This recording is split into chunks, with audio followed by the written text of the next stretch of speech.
It's time for Type 40, a Doctor Who podcast from the Spacebook for the Fandom Podcast Network. I'm Dan Hadley, Birmingham's king of the geeks, designated driver, which may not be so good when you're shaking with excitement. What's Russell T Davies doing to us already? What a day. Now, whether you're completely new to the show or a long-standing companion, you'll be happy to learn with the free-speaking and big thinking show for everyone, where Doctor Who meets common sense, and perhaps, if we're lucky, we'll get in a few more laughs along the way. Who knows? So come and step into our TARDIS, share this journey together here with us on Type 40.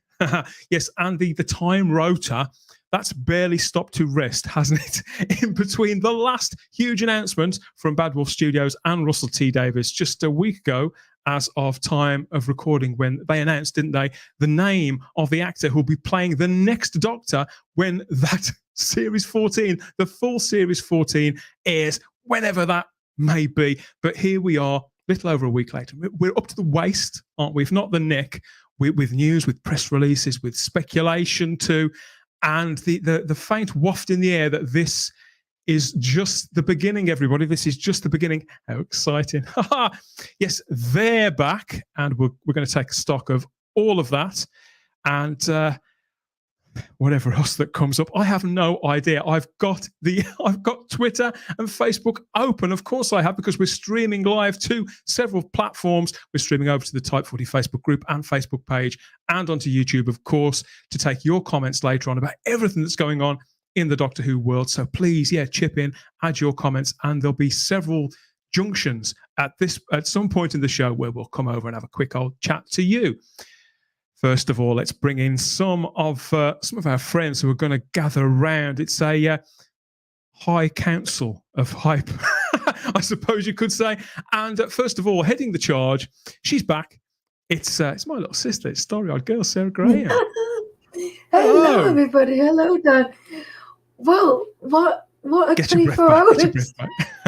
I know. It doesn't. I don't think it's actually going to stop as well. It wouldn't surprise me if more news doesn't break whilst we're live streaming it out there. We may have to rely on some of our companions who are watching to break extra stories with us. But how are you? Are you ready? Are you ready to get deep into all of this? I am indeed. I haven't stopped buzzing since yesterday. I'm beyond excited. Yeah, let's get into this. Well, let's see if Charlotte Shields is buzzing too. How are you? Are you ready for liftoff, Charlotte? Well, hopefully there's no buzzing in my background, folks, so we'll see what happens. Don't worry about that. Good to see you. Here we are again, Here we are again.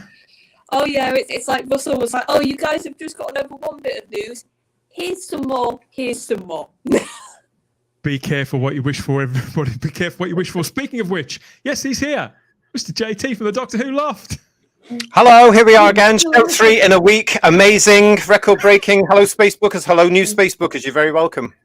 I've seen more of you guys than I have my own family in the last week or so. Yeah. We've had so much to get into.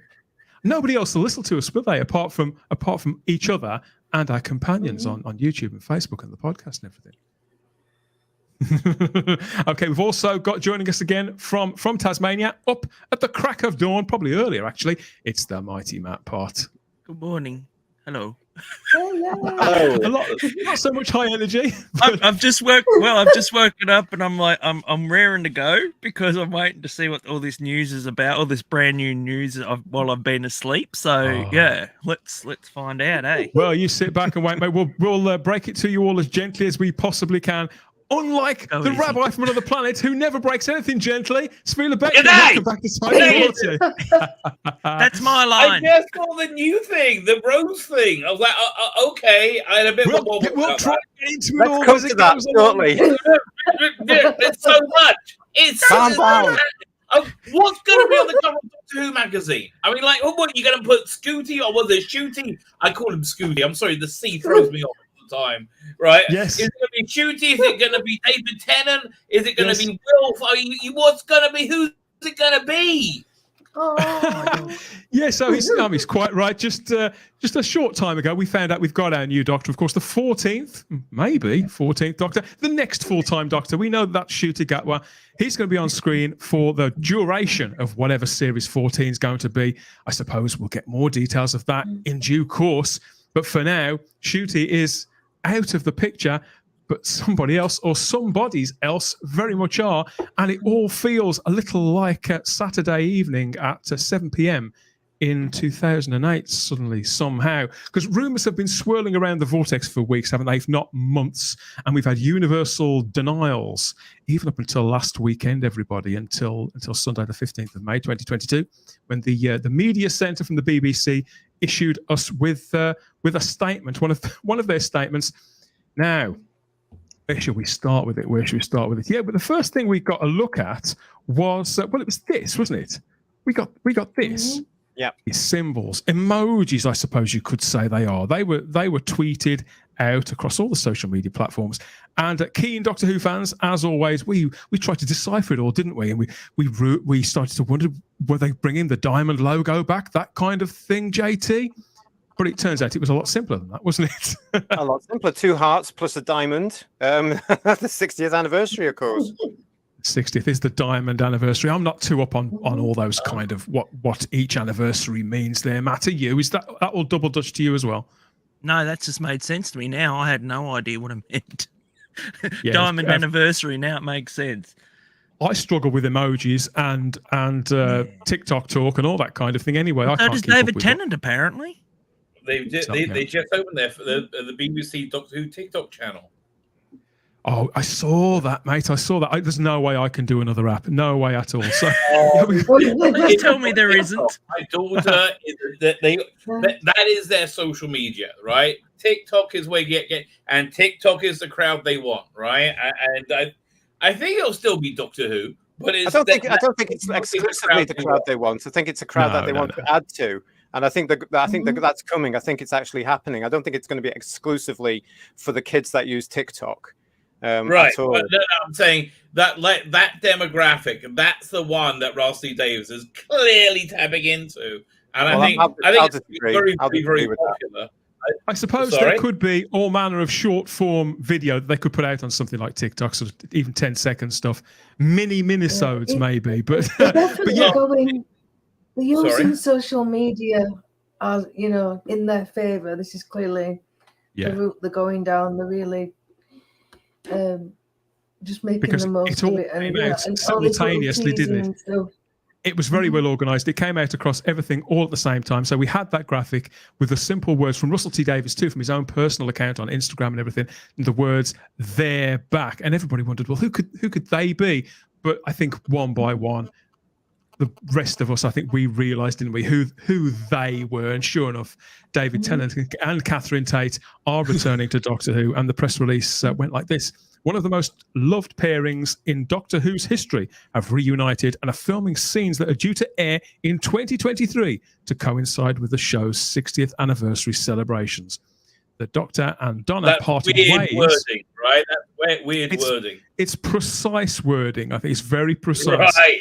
As the Doctor and Donna parted ways when the Doctor had to wipe Donna's memory, making her forget him in order to save her life. He left her family with a warning. If ever she remembers, she will die. That's typical. That's very Russell T Davies, isn't it? You forget when he's been away from the show for so long how huge the stakes always are with him. But with the two coming face to face once more, the big question is just what brings the Doctor and Donna back together.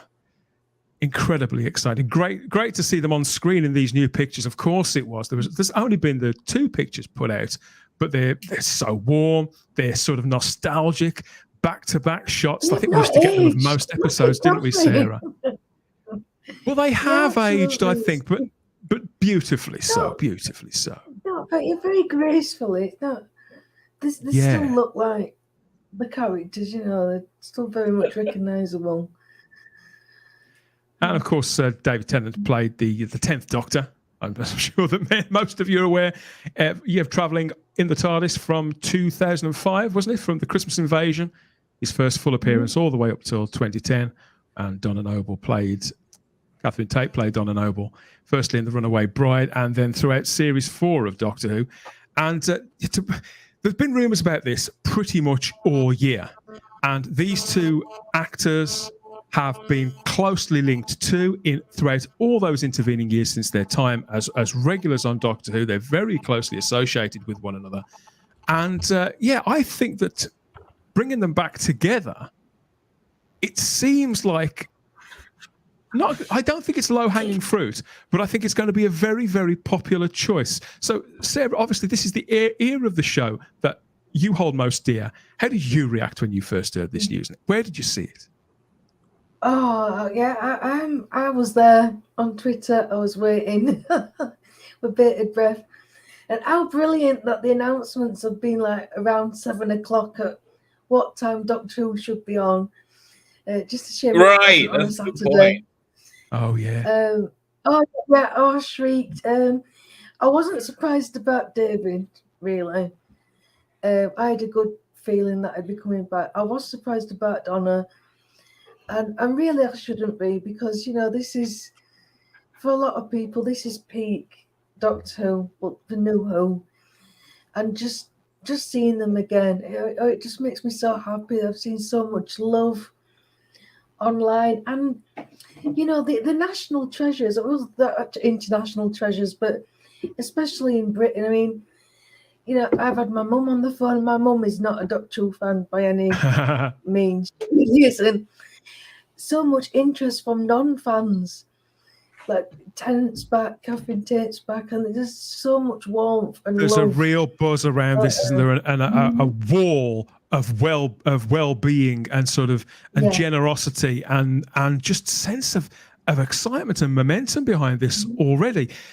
JT, it's often said now, I hear this said a lot, that Series 4 of Doctor Who, how successful that whole Russell T Davies era was, that Series 4 was very much the high point of it all. How do you feel about that? And was this the right pairing to bring back if you're going to bring back somebody from that time? I would agree that Series 4 was the pinnacle. I mean, that included the almighty week where everybody in the United Kingdom was talking about Doctor Who at the end of Stolen Earth, when the Doctor begins to regenerate. And everybody was talking about that. I mean, that was a fantastic week to be a Doctor Who fan here in the United Kingdom. So I would agree with Series 4. It's certainly my favourite out of the whole reboot era. It makes sense to bring these two back right now after what's been going on. It's just, because they need to bring the public back. It's all well and good for the fans to be analysing everything and scrutinising everything, as fans tend to do, but we've got to bring the public back to make this next version work. So I'm really excited about this. I think this is the best news that Doctor Who's had for quite some time. There's a duality to it, isn't it? Because you don't only get the Doctor and Donna, who were a very effective combination of characters, but you get, as Sarah said, you get two well-loved performers who have never really been away from the public eye. They were, I think that, I'd say so. Television and film. I know that the film successes have been variable, but they've always been visible, and they've always been so sort of closely associated with the show. I know the Catherine Tate's sketch show that she was in before Doctor Who was a big deal, and yet now I think she is kind of best known for Doctor Who somehow. What do you think, Charlotte? I love these two from Series 4, and I love the chemistry, and I'm definitely looking forward to seeing that again, the dynamic of it. The only thing is, I am a bit nervous about Donna, because I actually really loved her ending in Series 4, because it was tragic, because it was sort of heart-wrenching. That scene when she's literally begging the Doctor to not do the memory wipe. I just, that scene stays with me and sticks with me. So I'm just a little bit like, what they're going to do with that because they do mention it in the press release as well. So it is going to build into it. Russell talks about it. Yeah, it's gone. So that's gone. But Russell, that's the thing I do not want to happen. I want Russell to be creative here. I don't want him just to go, Donna's okay now. No. What I'm relatively convinced they're going to be doing is that this is somehow an alternate Doctor and Donna who have lived on much longer, right? And are we allowed to talk about any of the other stuff that has not been officially announced, but we all know now? Well, let's come to the rest of it in due course, because we've got a set list of things we've got to work our way through. Right. So we've got the Doctor, and we've got Donna, Rabbi. But obviously, just as Charlotte was saying, some of us are more familiar with these episodes than others. I haven't actually watched the series 4 episodes in a long time. And sometimes I get mixed up what happened in Journey's End, what happened in The End of Time. But obviously it did have that sort of tragic, bittersweet ending, didn't it? And Charlotte's quite right. I think when you revisit characters like this, you could say that the Doctor is always the Doctor. But picking up a character like Donna and clearly showing her later in life, I think it's certainly going to be later in her life. Would you think they're running a real risk here with actually reuniting these characters there? No. Not whatsoever. Really? Who cares? Zero risk whatsoever. A creative risk. No, not at all. Only the fans are going to care about any storyline. The public don't give a toss. And what we've got unlikely to remember, aren't they? Back. So the public have got to come back, and they know David Tennant, they know Catherine Tate. We're going to get 10 million or more on this. Well, we've got some words from Russell T Davies. I think they're going to measure it in different ways, because I really think the whole delivery mechanism is going to be totally different. But I think this is going to be bigger than Doctor Who has ever been before. Right? I think it's going. I really genuinely think he's bringing in that entire crowd that watches Sex Education. Right? He's going to hook an entirely new audience, and he's going to keep them for one episode, and he's going to blow their minds. And it's going to be, and it will be Doctor Who as well. Because Rabbi Russell T Davies is a real fan of television, isn't he? Even though television has, up until quite recently, always been seen as a cinema's sort of poor relation, really. Russell's always made no secret of the fact that he watches a lot of television. He watches what we would call quality television, and he watches a lot of trash TV as well. Right. He just likes the medium, doesn't he? I think he likes humanity, right? I think that thing that goes through all his work is how much he just loves people being like not good or bad, just silly. People that's really what I loved about. He created so many families, right? And it was just that everybody loves Jackie Tyler, right? If you put Jackie Tyler and say, I'm going to watch it because why wouldn't I? They created so many of these silly families that are very real and so we all relate to. So because he loves humanity, right? And that's probably why I think he loves TV. And I think for a lot of people, Rabbi, that's the lasting success of particularly the character of Donna Noble. Matt, the Rabbi was just talking about sort of the family warmth and family appeal. Do you see that too? How do you feel about this combination coming back? What are your thoughts? Look, I don't hide the fact that I'm not a big Donna fan. I kind of felt that last season was starting to peter off quite a lot. She didn't help. And so, I was looking forward to the new incoming, Doctor and everything. Yeah. And so, to see this back again, I just feel like it's like going into the bag of old tricks again. Well, it is to an extent, Matt, because it has to be. Yeah, I know, but I was kind of hoping for something new. I'm just not a huge fan of Catherine Tate. So what you're saying is this wouldn't have been your ideal? No. I mean, I can understand why they bring David Tennant back in a heartbeat. Matt, he loves. I'd have preferred Freema Rajaman to come back as Martha, if truth be told. Exactly, but I do love what these characters bring. Yep. I mean, they all have their own little variety, don't they, in each season? But I just never ever got on to me the whole Donna and the whole Donna and getting along with the Doctor and everything. To me, I'd just shove her straight out of the airlock as soon as I possibly could. So it's just one of those things that I never ever got on with, and I was so glad to see her gone. Well, think of it this way: is it kind of like bringing back as we had in the Five Doctors? So we had the combinations of companions in that. So we had John Pertwee coming back with Elizabeth Sladen, and whereas I suppose he was more closely associated with Joe Grant, wasn't he? This is kind of a similar thing, isn't it? Potentially. If this moves on from the original, the original finale, and it's not something that happened during that season, I may be more on board with it. Oh, so you're quite And wary of hopefully, the idea that they could pick up those storylines and that it may literally stitch into series 4. And I'm hoping that Catherine Tate has actually learned how to act a bit better. Oh, that's unfair. That is absolutely unfair. No. I just, she just never ever. She grinds your gears. I always call her Shouty McShouty because she just, to me, she just seemed so irritating. And to me, she was like Mel back in the 80s when I was a kid, and I just never ever got onto her. I hate to tell you, Matt, but here in the United Kingdom, there are actually people like Donna around. I know, and I'm not arguing with you. Look, Catherine Tate was never ever popular here. It's like some other comedians that have been on Doctor Who that we've never ever heard of before. It just doesn't translate, okay, JT. She just doesn't translate to being acceptable, I guess is what you could say. Suppose you could say sometimes it's quite a broad performance that she gives. Maybe that's what he means, JT.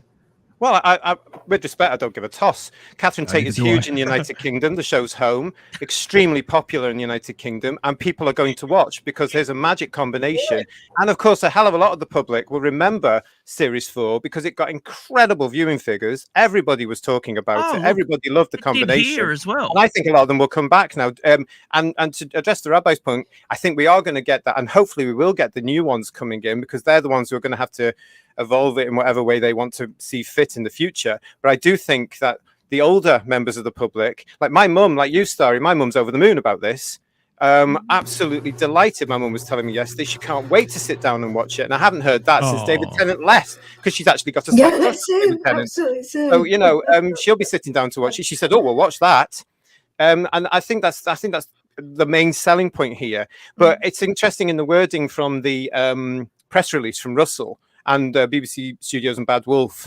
They are filming scenes. They are filming scenes. It's let's look at look into that any way you want to, can't you? Let's look at what Russell said. So he led with they're back and it looks impossible. So this is directly referencing, I think, some of our concerns. I wish First we announced a new Doctor and then an old Doctor, along with the wonderful Donna. What on earth is happening? Maybe this is a missing story, Matt, or a parallel world, Rabbi, or a dream, Charlotte, or a trick, or a flashback, Sarah. So we've got all those possibilities about where it can go, because these are the questions that they sort of race to the forefront of your mind. How's this going to work? Because it did seem like such a clean break. And obviously by raising those sort of stakes, those Russell T Davies style stakes, that her mind will explode if she meets the Doctor again. What has he done there, Dan? What has he done in that last paragraph there? He set fandom off, and that means that the profile is raised. Yeah. Very clever. He knows fandom so well. He's planted all those seeds, hasn't he, Rabbi? So as a creative man, I bet you're sort of spinning as well, aren't you? Which way is he going to go? Yeah, I mean, yes, essentially that's where I am. There's been a lot of news today. What can I tell you? There's a lot of things that come thick and fast. A lot. And Russell T Davies finished by saying, the only thing I can confirm is that it's going to be spectacular as two of our greatest stars reunite for the battle of a lifetime. Those are very well chosen words as well, aren't they, Sarah? Why do you think he said that precisely? Why do you think he's worded it like that? What's that meant to echo for us? That's the promo for the 2005 series with the Chris Eccleston Trip of a Lifetime. I think so too. Adverts that they did, and when I saw that, I was just like, "Woo!" I forget how clever he is. Right? Saying the word battle, it reprograms the British public's mind, which is when they think of Doctor Who, they think of po-faced lectures, right? That's how at the moment. That's printed on. They said battle of a lifetime. It makes it sound like it's going to be epic, fun battle, right? It makes it sound like it's going to be a traditional. Fun. It's not the Battle of Ranskoor of Kolos, some place that you don't care about and never went to before and never will again. This is the battle of a lifetime. Your lifetime, our lifetimes, is so personal to us. And the characters that we love, we feel the same way about them, don't we, JT? We do. I mean, I think because he is a wordsmith and he's very good at heightening things, and he knows now that fandom's going to go mad, and he's very much leading the team on that as well, who will have that idea. I mean, it could be anything at all. It could be a hint towards the story. I mean, we do know there's more announcements to come. I mean, it's been a hell of a week.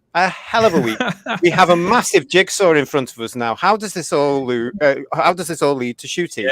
Yeah. And this is the exciting element of it. This is why I'm getting back into it, because I'm just thinking, oh my God, David Tennant's here with the lovely Tennant Tate.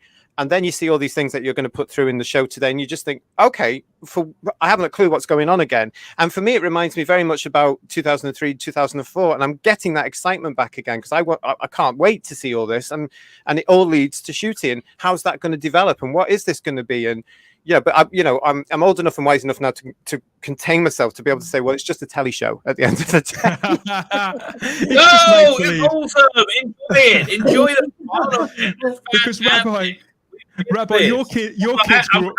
It's been 7 days since Rusty Davis promised not to say anything else until Jodie leaves.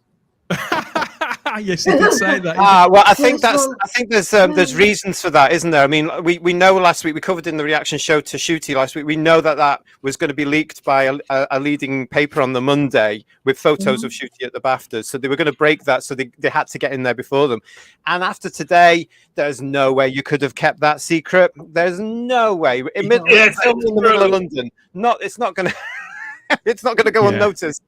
Yeah, I think you could be right. I mean, I look at this news that's broken, and it seems like the most obvious thing to do in the world. But I have to say, I fell for it when just over a week ago, David Tennant said this. Right. Do you all know where I'm going with this? Yeah. Some of you do. Okay, there are whispers because Russell T. Davies is coming back to Dr. I know. This was in France at a convention just last And weekend. a little birdie told me he was bringing you with him. Was that little birdie called the internet? Maybe. Yes. The thing about this, I've been asked a version of this question. For the last 20 years. For the last 20 years, yeah. And I've learned through bitter experience that there's not any point even answering it, because whatever I say is spun by whoever wants to hear it. So there's no point in me denying it, there's no point in me confirming it, there's no point in me fudging it. Whatever just as guilty I as anybody else. will become whatever the internet wants it to be. I mean, it would be quite a weird idea. Of course. And it's not something that you would necessarily expect from Doctor Who. So that's all I'm not going to try getting it. What's the point? Well Bless played. him. Yeah, he did play that incredibly well. I wouldn't say it was a poker face, but it wasn't far off. And go on, sorry, Rabbi. I was going to say he could be an actor. He really sold that. He did. Isn't it nice though to be able to say there's actors coming back into Doctor Who now? I'm enjoying every minute of that. Yes. It really is. I think we should go and check out what our companions who are listening and watching along to this live on YouTube and Facebook have got to say about the prospects for David Tennant and Catherine Tate coming back. Is it just us that are happy in our little bubble? What's everybody out there in the vortex got to say? Let's come find out.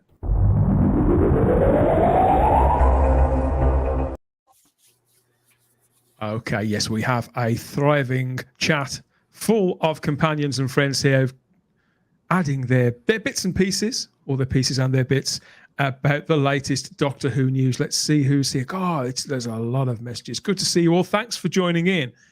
What have we got first? Okay. We have lots of hellos and highs from people. It's always good to see people being so friendly, and good to see one another, as well as good to see us. Good evening, everyone, says Robert Payne. Hiya, Robert, you okay? And we've got hays and eyes and hails and all that kind of thing. We've got Digby Strawbridge who says, good evening, Spacebook. Good evening, lovely people in the chat. Just wanted to say, can't stay, but way hey, Ten and Donna are back. That is largely, I think, what the general public are saying too. I've had several phone calls, just like you, Sarah, several phone calls from family and friends who haven't mentioned Doctor Who to me in years, saying, is this true? David Tennant's going to do an episode of Doctor Who. And of course, the news was well received yesterday because it broke the Doctor Who site, broke the internet is the expression, because you couldn't get on it for ages. And then this morning, the BBC announced that story was the #1 read story of the weekend. Wow. Well, that's exactly what happened to me, because I got a text from this one saying, Dan, there's going to be an announcement at 7 o'clock. Yeah. So I tried to get on. I got onto to social media and I saw that something was breaking, hit the link to go through to the story, and all I had was sort of web address unavailable. It had completely gone down. And I don't think I could access it for 15, 20 minutes, something like that. It was a long time. Robert Payne says, the symbols all make sense now. Yeah, the symbols make sense. The two hearts of a Time Lord, everybody. A Time Lord. The diamond, obviously, for diamond, but last week it was a straight box, if you like, for the TARDIS, but it's been revolved now. Yes. And let's hope there's more diamond stuff on the way, shall we? Hint, hint. Graphic design people. What are the clocks, says Peter Harrington. I need to get a close-up. Numbers of them.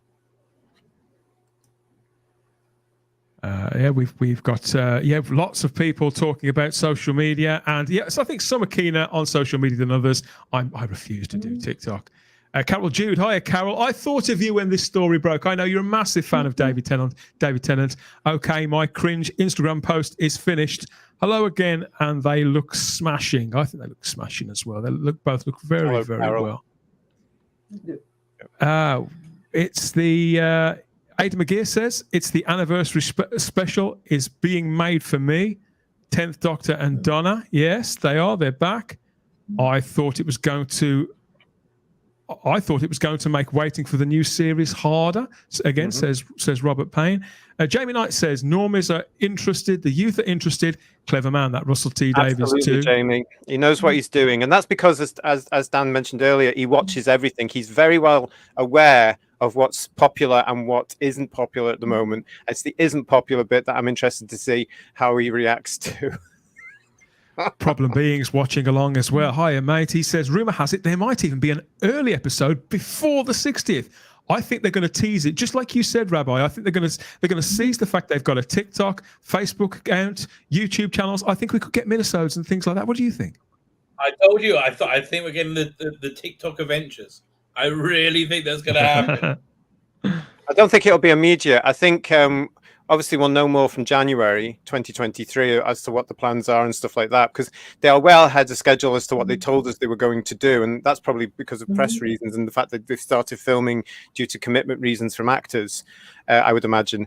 I think it's going to be clever. I think it's going to be interesting, but I can't see them actually doing anything while they're filming, if that makes sense. No, it's going to be a long time. Pod Racing Palpatine says, hello there, Palpatine. Good to see you.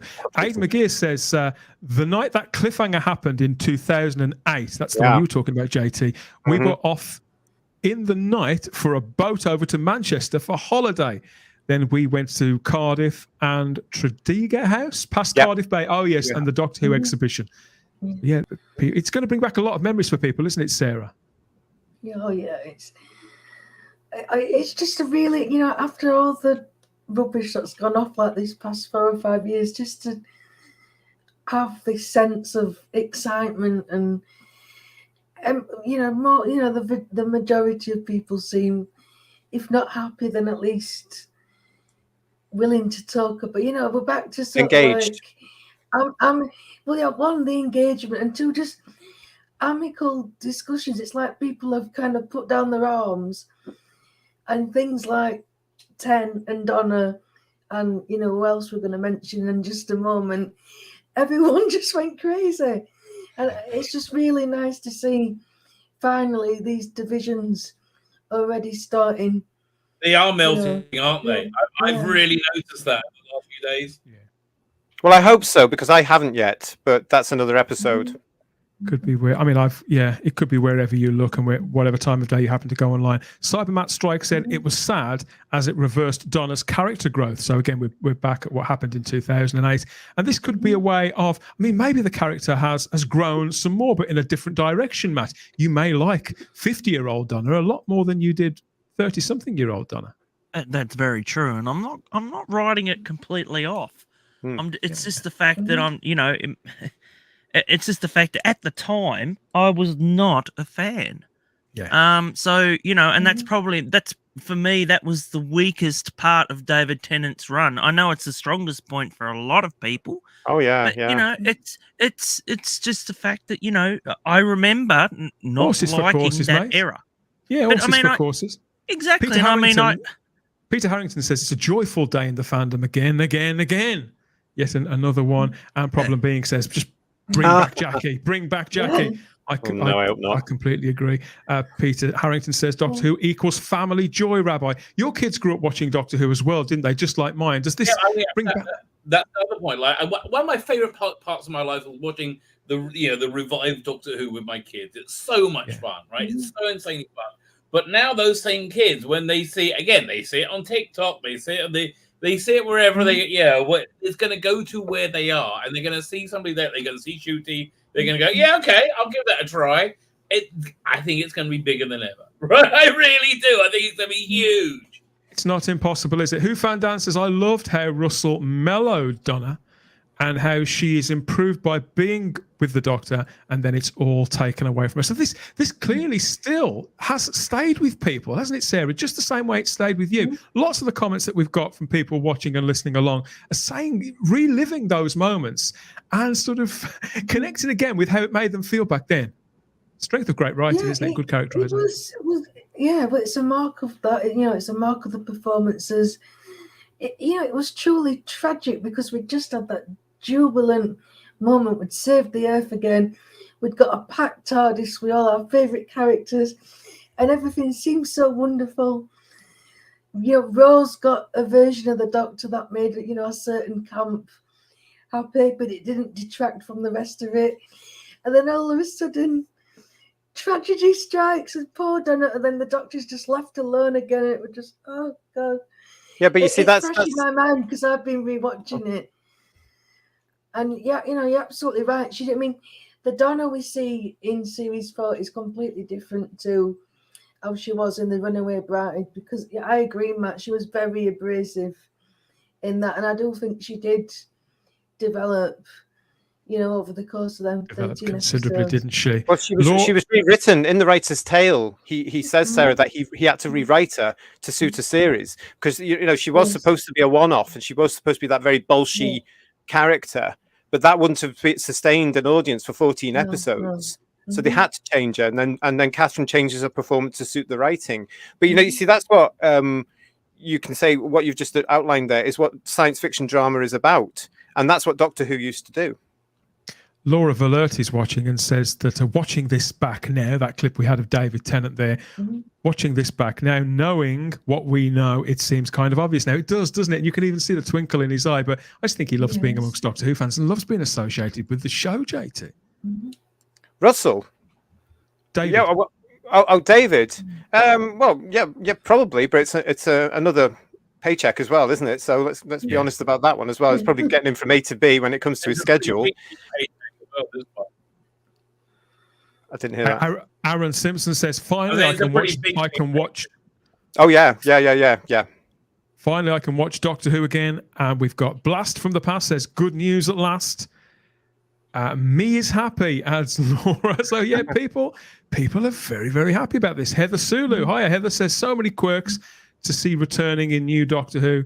And people leaving just emoji answers in the spirit of those releases that we've had there from the BBC official account. And Garbage. Hiya, Garbage says, not only is Tennant and Donna back, but publicity is back. This is how you get people to watch a show. That was actually tweeted out at some point today. There was a really quite from somebody in the media. The past 7 days have marketed the show better than the past 5 years. Yeah. I can't argue with that. Can't argue with that at all. So yes, keep the comments coming. We'll be looking in on you guys again later on. But yeah, now we're going to refresh our memories again with more talk of David Tennant and Catherine Tate.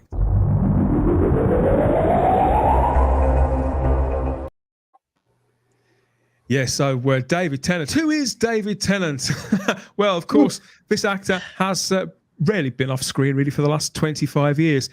Back in the mid-90s, he was the star of a BBC series called Taking Over the Asylum. This was, 1994 that was. And he gradually made more and more appearances working his way up in between lots of Royal Shakespeare Company performances, and lots of radio too. So this is an actor who was grinding. I think the expression is grinding.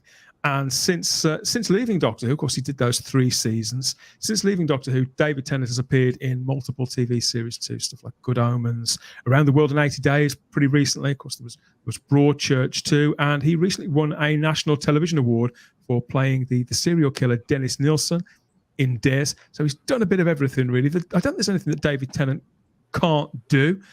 Catherine Tate, since she left Doctor Who back in 2009, really, wasn't it? Tate's appeared in other sitcoms, The Office, The American Workplace, Big School. She's got her own show that's just dropped from Netflix too, called Hard Sell, which is something that she's co-wrote, where she plays multiple characters in that, I understand. Have you managed to catch that yet, JT? I've watched the first couple, yes. Yeah, it's one of those higher concept comedies, I suppose. Now, shows like that don't It's always ambitious. work for me.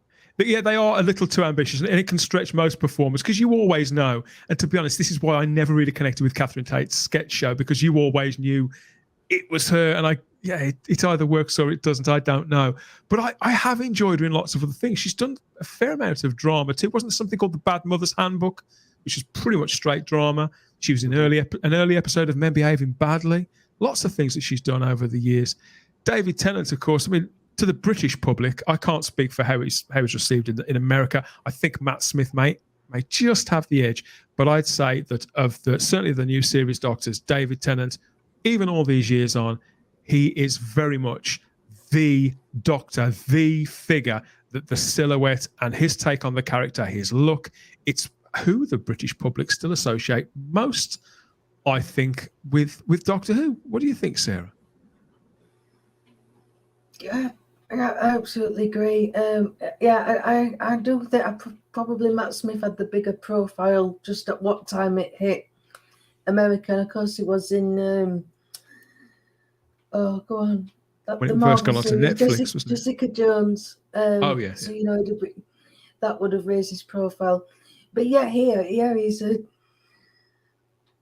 just the face of Doctor and just TV. You know, he presents, Children in Need, Comic Relief. He's never off our telly, is he really? and that's brilliant. It's lovely to have that character that, the oldies like him. My nan, bless her, he was always her favourite. The kids like him, women like him, men like him, the fans like him, the normies everybody likes him. And everybody does seem to like him. And those shows that have got that popularity, that kind of breadth of appeal, and those shows, they have literally stretched right across. He was also the voice of, I think he was the voice of Scrooge McDuck in the recent DuckTales animation too. He was voted, believe it or not, Rabbi, the coolest man on TV in 2007 as part of a Radio Times survey, and in 2015 he received a National Television Award for special recognition to television. So really, he's kind of TV royalty. Sarah's right, isn't she? Of course I'm right. He's a bit of a big deal. Yeah, I'd say so. Whereas, I mean, his film career never ever really took off. I mean, he had that, I think he was in Fright Night and a couple of other things. Remake, yeah. I'm aware of him doing more than just Scrooge McDuck for the voiceover, and people actually seeked him out for those roles because they really liked the way he performed.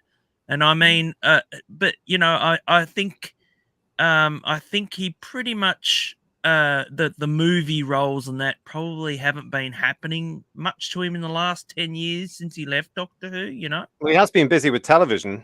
Well, that's what I'm saying. complain. He just seems to be more of a television actor. Maybe he feels comfortable in television rather than film. I don't know. He's had a family as well, hasn't he, to help raise? So I think that's what it is. I think he chose where his priorities were going to be. Obviously, I think if Fright Night had been better received, the blockbusters, that may have happened for him. There's been various points where people have sort of petitioned for him to play, for example, the Riddler in the Batman movies and things like that, where people really get behind him for these huge roles that can send people up to the next level, the way that Karen Gillan found playing Nebula in Guardians of the Galaxy there. But I think generally, I think his family values and the fact that he does love stage work so much, I'd say, going out on a limb, he can probably choose the work that he takes by now. I'd say he's in a very unique position where he can probably pick the roles that interest him the most, be them on the stage or the screen. Looking across at Catherine Tate, she's 52, and she was born Catherine Jane Ford, and stage name's Catherine Tate, and she's won numerous awards for her work on her own sketch show, The Catherine Tate Show, and she was nominated for an International Emmy Award and 7 BAFTAs too. She joined Doctor Who initially for that one-off, didn't she, as Donna Noble, back in The Runaway Bride, opposite Tennant. I think he'd only been in the role for one season at that point. And then she was brought back due to that. She was brought back mainly because Russell T Davies had written a very similar character in Partners in Crime, and it was their sort of pipe dream to get Catherine Tate back. They thought she'd never do it. Then word got around through the sort of interview she gave to the press. They asked her, well, why haven't you gone back to Doctor Who? Would you ever? And I think her answer was always, well, they've never asked me. And she's still, up until quite recently, people asked her about the anniversary. She was still giving that answer now. Well, nobody's asked. If they do, I'd say yes. But during her time in the TARDIS there, she faced the adipose, didn't she? The Sontarans and that giant wasp, Matt. Do you remember that? Yes. Agatha Christie, that's actually my least favourite out of that whole buzzing series. It's I know everybody loves it, but I just like no. It's like I kind of think it's a bit that was Russell T Davies' bit of fan wank, I think. So just that one episode, because I know that but other than that, the others were fine. They love working together, these two. There was the tour of Much Ado About Nothing, which I didn't go and see that, but I know plenty of people who listen to the show have, because they talk about it quite a lot. And recently there was a really funny skit when David Tennant went to the premiere of her Nan movie. Nan was a breakout character, wasn't she? One of the big characters from Catherine Tate's sketch show. She's just turned it into a film, and Tennant was there at the premiere, and they did a little bit of a skit between them. I don't think he's actually in the film, but I think he's turned up in various specials that she's done over the years. Mm-hmm. So there's a real camaraderie, a genuine friendship there, I think, Rabbi. Oh yeah, no, absolutely. They've hung out a lot, and they're always in each other's Big Finish things. So if that means anything, from home a lot of the time. But I think a big part in getting both of them back was getting the other one back. Right. Yeah. I mean, I think they basically said, David, who would you like most? And he probably said Catherine. I disagree. I think it's down to Russell writing a script that happens to have the 10th Doctor and Donna in it, and he's gone to both of them as his friends and said, "Would you do this?" I don't think David would have been said, "Choose which one you want." Whatever Russell's done here, there's a plan, and he's been planning it now since before last year, when we knew BBC Studios were going in to look at Doctor Who, and they started to, and he's had this idea of what the story's going to be. I mean, we haven't finished yet. The announcements that have come in the last week, they're not finished. They're not over. And I think we should all brace ourselves for more surprises and more excitement, because what if this is part of a massive story for the 60th? It's the 60th anniversary of the longest running science fiction series in the world. I very doubt they're just going to give us a 90-minute episode. Yeah. No, I mean, I really hope they do like animated stuff with older Doctors. Wouldn't that be wonderful? I think they need to concentrate really on getting the feature sort of stuff first to get it successful before they start spinning off on that. I mean, this is what I feel I'm quite grounded, because fans go off on all these little tangents, blah blah blah blah. I just get the bloody public watching, and then worry about all your tangents. But this is the start of the Whoniverse. Yeah, I agree. Press release. They're being very careful, just like you said, Rabbi. They're being very careful in how they word that. Filming scenes. They haven't announced that David Tennant is leading this. Nope, have they? They've worded it very, very specifically. So for all we know, this is a component part. It could end up being that the action is distributed quite evenly. We've got no way of knowing, and the wait is going to be absolutely excruciating. I suspect that the Big Finish sets that the two of them have recorded together may do really, really well in the time in between as people realise perhaps they'll put them on BBC Radio. Maybe they're up on Spotify. I don't know. Some of the Big Finish stuff is up there for free at the moment. I can't remember. I've lost track of which is available. Could this be like a Dimensions in Time sort of thing happening? It could be I'd say absolutely so. anything, Matt. This could be the dark dimension. It could be dimensions in time. It could be. I mean, Russell said in his statement there that we've just read out. This could be absolutely anything, but the whatever journey he's about to take us on leads to Shooty.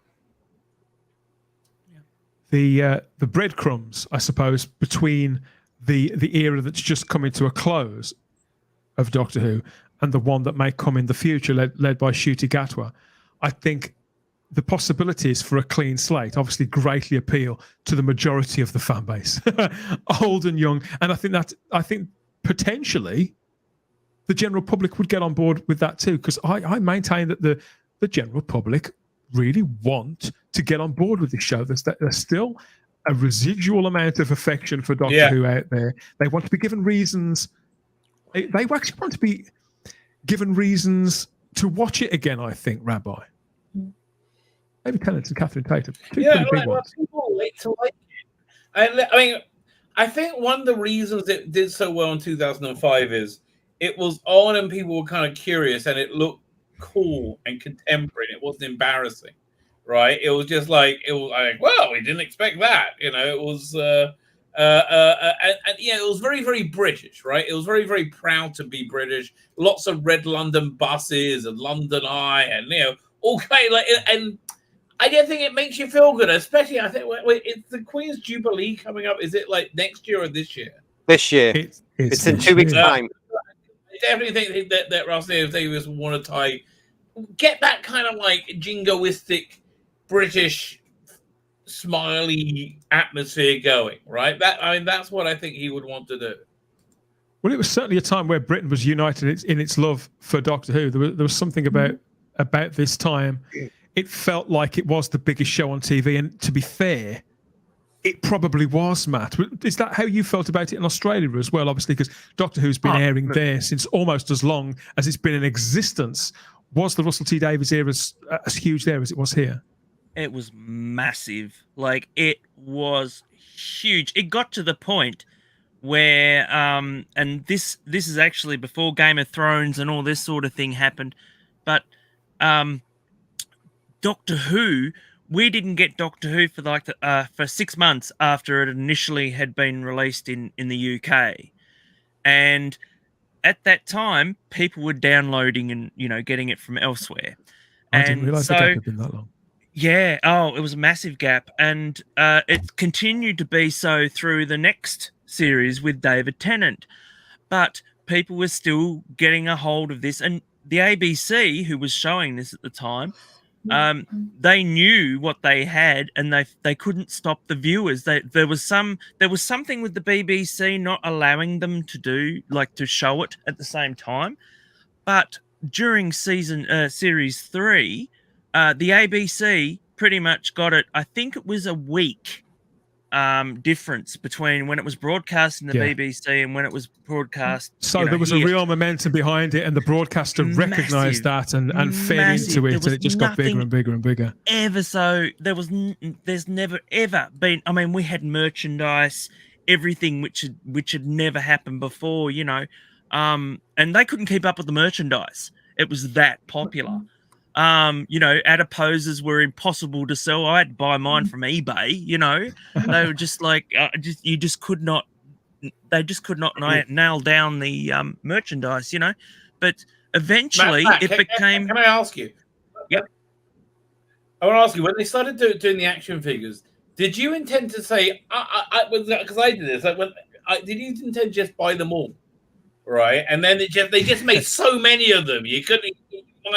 You know what? Yeah, it was crazy. When I started, I'm like, I'll probably be about 10, 20. I'll get them all. They were very selective with the action figures. It was only a little. They only ever had a particular. We never had something that big ever, but they always had the thing is, they couldn't keep it on the shelves, so you had to be there on the day when it was released. So, it really whenever I was walk exactly in, got exactly something. the same here. They used to have, I think there was a midnight release for one figure in particular, but yeah, the shops were full of them.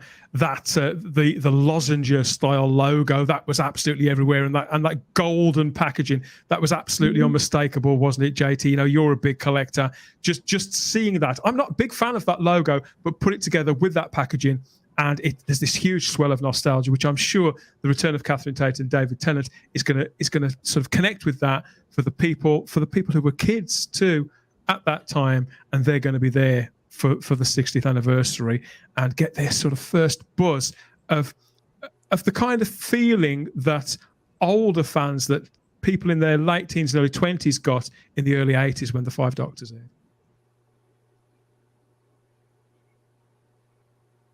Maybe. Okay, we've got we've everything old, maybe new again. Everything comes back into fashion, I suppose, doesn't it, eventually? But I'm really excited about this. And David Tennant is an actor that I've enjoyed pretty much everything that I've ever seen him in, to be honest. Some more so than others, obviously, but I expect that he may do something unexpected with the 10th Doctor. It may well develop in some way, because as Russell's teased, it could be any one of those things. This could be a flashback. It could be an alternative version of the same character. Where are we connecting with this character again? Is he from the Time Lord Victorious time, or has he been recreated by the TARDIS or the Time Vortex itself? I think the possibilities for it could go absolutely anywhere. There's an interesting tidbit that somebody pointed out on one of the non-official pieces of information, where one can see a TARDIS. Are you okay with talking about this or not? We have some pictures and we have some video to look at in a little while. So yeah, we're going to get into that in a short while. Yeah, I have my thoughts, and I think that if I was a betting man, I'd say that it is going to be something very conceptual. Because although we know very little about the centenary special that's coming later this year, we do know, we know what Chris Chibnall does. You know, some of us been unfortunate enough to see Flux, and so I think when that appears, that centenary special, that's going to be it's the biggest thing that's ever happened in the universe. It's going to be a similar story that we've had before. Calamitous, huge stakes, planets exploding for no reason. Who knows what's going on? We're told that the stakes are going to be high, but we're not going to remotely feel it. It's just going to be very, very flashy, very, very loud, very choppy, and not make a lot of sense. Whereas I think what they're going to do with this, and I think that's another reason why we look at Russell's language, using that word lifetime again, I think it's going to be full of spectacle and big in that sense, but I think the stakes could actually be quite personal for the Doctor. Maybe it's the Doctor's own life. Maybe he's not going to save a planet or the universe or the whole time vortex, the whole of creation. Maybe this time it could be about saving the Doctor's own life from a point where the Doctor is in crisis somehow in between regenerations. I suppose we've got a year and a half to wait to find out all of that. I can't imagine. Some of it's bound to leak, but I don't really want to know. Anybody who wants to send me spoilers, please don't. Right, it's time, I think, to shuffle off to our own parallel dimension that's filled with unmissable geeky talk and amazing analysis, courtesy of all our friends on all the other shows across the Fandom Podcast Network. So here's one of our friends with a few words about all of that, and we'll be back here in a moment for more about all of that and some more of this. Thank you for listening. We hope you're enjoying this podcast. We'd like to continue to feed your ears by inviting you to listen to these other great shows on the Fandom Podcast Network. It starts with our flagship show, Culture Clash, discussing the latest in entertainment pop culture. Bloody Kings, Immortals Take Notice, our show covering the entire Highlander universe. Couch Potato Theaters, where we celebrate our favorite movies. Time Warp, the Fandom Flashback podcast discussing a year in movies and our favorite retro movie and TV pop culture topics. Good Evening, discussing all things Alfred Hitchcock. Union Federation, our Star Trek and Orville show. Hair Metal, the 80s and early 90s rock metal podcast. Type 40, our show covering the time-traveling Doctor Who universe with host Dan Hadley. Lethal Mullet, an 80s and 90s action film podcast with host Adam P. O'Brien. Also check out the Lethal Mullet Network for more great podcasts. What a Piece of Junk, a Star Wars podcast with hosts Scott, Derek, and Nathan. Making Treks, a Star Trek podcast, a deep dive into the final frontier with host Mark Newbold and Adam P. O'Brien. And check out our newest shows, The Fandom Show, our monthly Fandom Podcast Network live YouTube exclusive show about the month's hottest topics in fandom, and the FPN True Believers MCU podcast, discussing the Marvel Cinematic Universe and the related Marvel television and streaming MCU universe, including the connections to the original Marvel comics. You can find the Fandom Podcast Network on several platforms. Please subscribe to the Fandom Podcast Network YouTube channel to receive notifications of new podcast episodes and live events. You can enjoy all of the Fandom Podcast Network audio podcasts on our master feed at fpnet.podbean.com. The Fandom Podcast Network is on all major podcast platforms, including Apple Podcast and iTunes. You can find the Fandom Podcast Network on Facebook. You can email us at fandompodcastnetwork@gmail.com. You can also find the Fandom Podcast Network on Instagram at Fandom Podcast Network and on Twitter at FanPod Network. Thank you for listening, and remember, respect others and enjoy your fandom.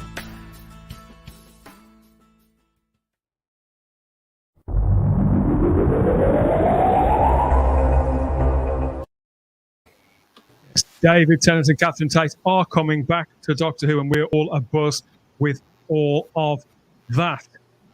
Oh, where else can we get? Yeah, let's get into it. Let's get back into it with some exclusives that have broken today. This has been all over social media. Lots of keen casuals and dedicated fans, Doctor Who fans, have been there, because obviously the reason why they announced all this is because Catherine Tate and David Tennant are actually out there and at large, aren't they? On the streets, sort of, albeit in closed-off areas, JT. They're actually filming right now, aren't they? And in the 21st century, it's impossible to keep something secret, isn't it? Absolutely, especially when you're filming in Camden, which for those outside of the UK is basically attached to central London, and it's a hugely popular residential and socializing area. So there's no way that they could film in anywhere of that area and keep it a secret. So that's why it was released yesterday. Yeah, so apparently... Where my old school was. Who is it? What? Where your old school was? Yes, where my old school was. I had to go up to Camden Town.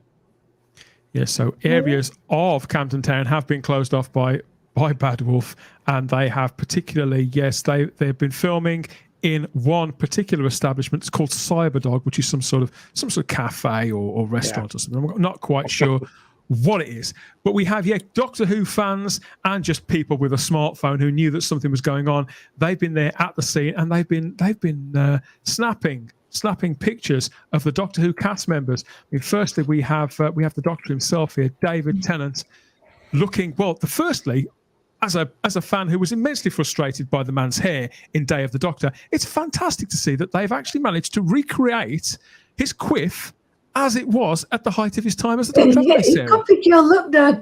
I know I keep saying this.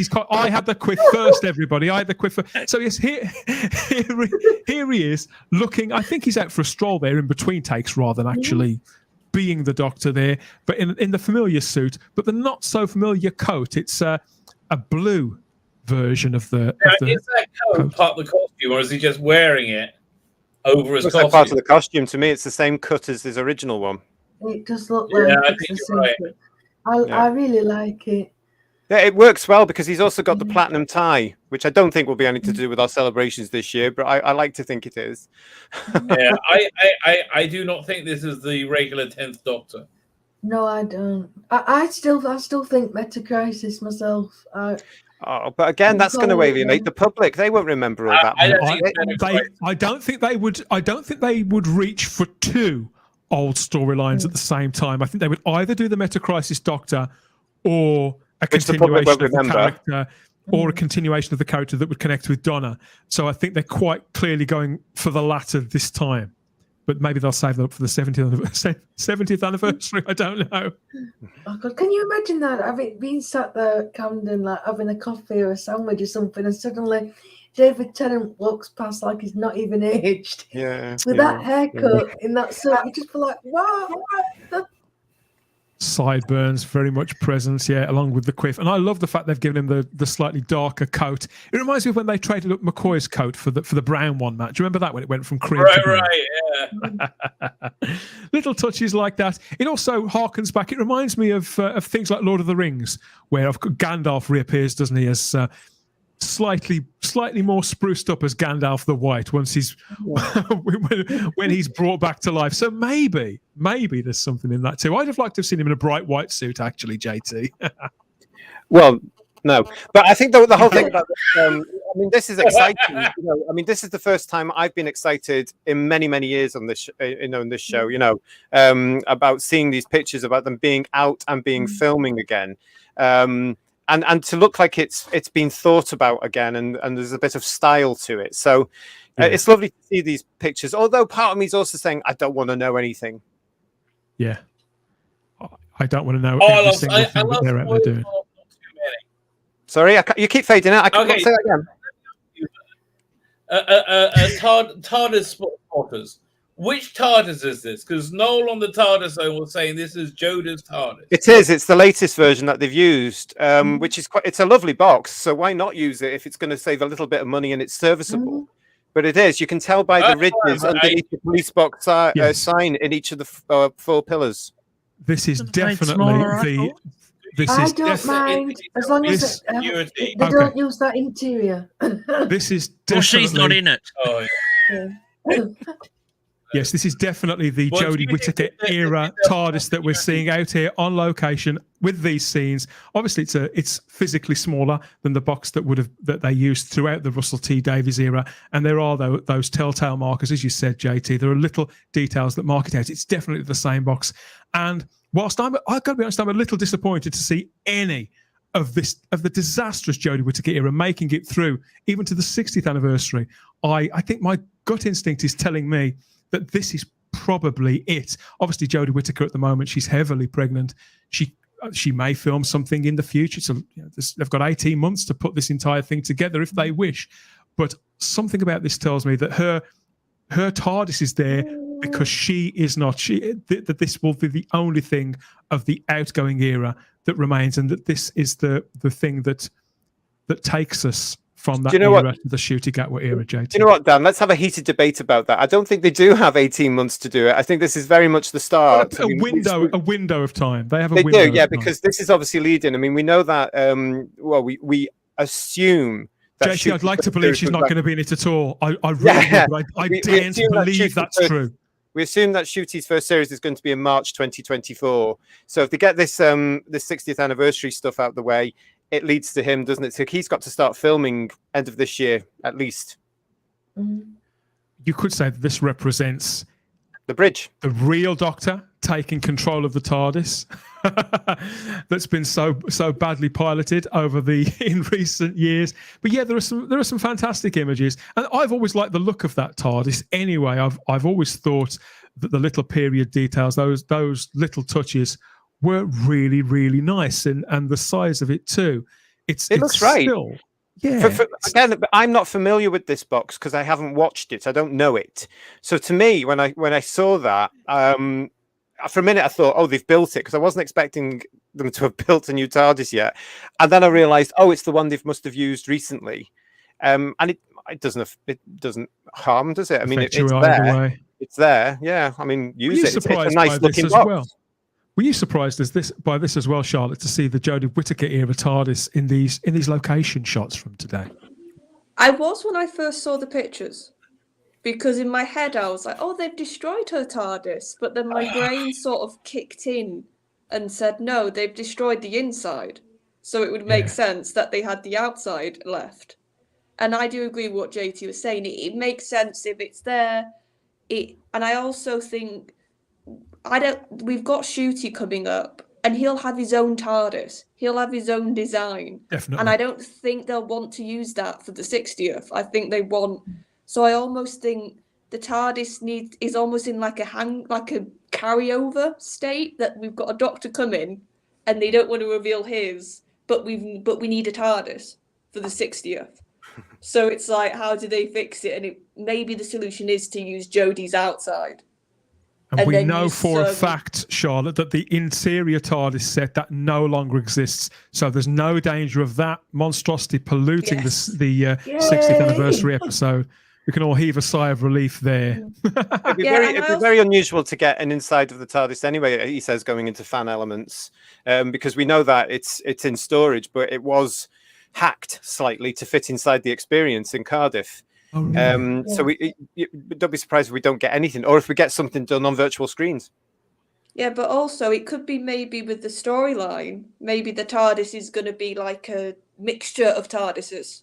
Do you know, like we've had sort of at the experience before and other things, that sort of thing of the universe, something's happening or something's causing the TARDIS to split or to become like this the sort of desktop glitching in Day of the Doctor. Oh yeah. Yeah, that sort of idea. I wouldn't be surprised if maybe we're having that idea with the TARDIS again to sort of make sense of it. We've got some video to look at too here of everything that's going on down in Camden Market. It's closed for 2 days whilst they're filming Doctor Who. Location filming is underway with numerous actors, of course.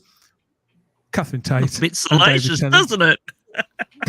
Catherine Tate and David Tennant back. You do wonder. You have to think, well, if they're back, are some of the supporting cast going to be back?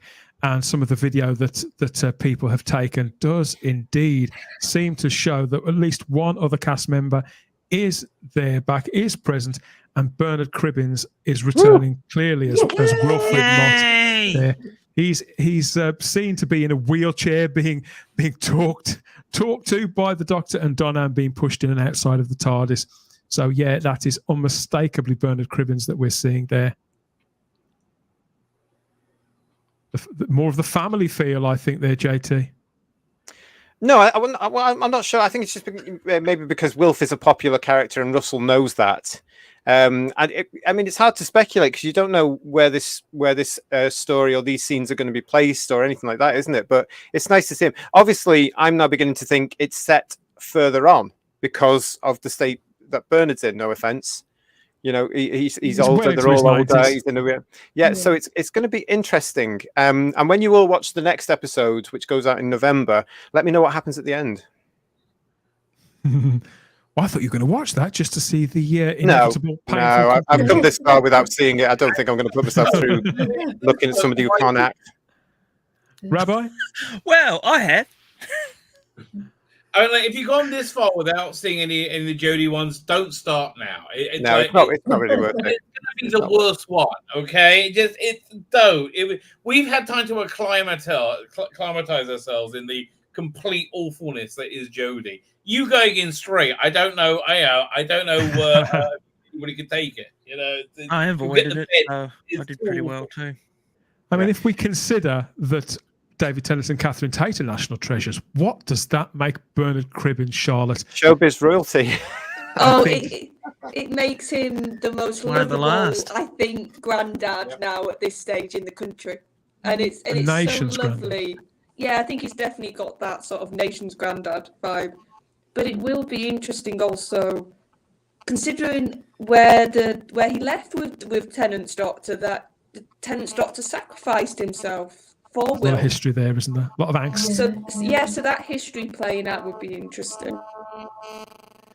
I'm surprised there's not been a release about him yet. Maybe that'll come in the next few days, some sort of official press release. But yeah, Bernard Cribbins, of course, originally appeared as Tom Campbell back in the second of the two Dalek movies back in 1966, and then returned to Doctor Who proper, didn't he, in 2007, wasn't it? That was the Voyage of the Damned special that starred Kylie Minogue.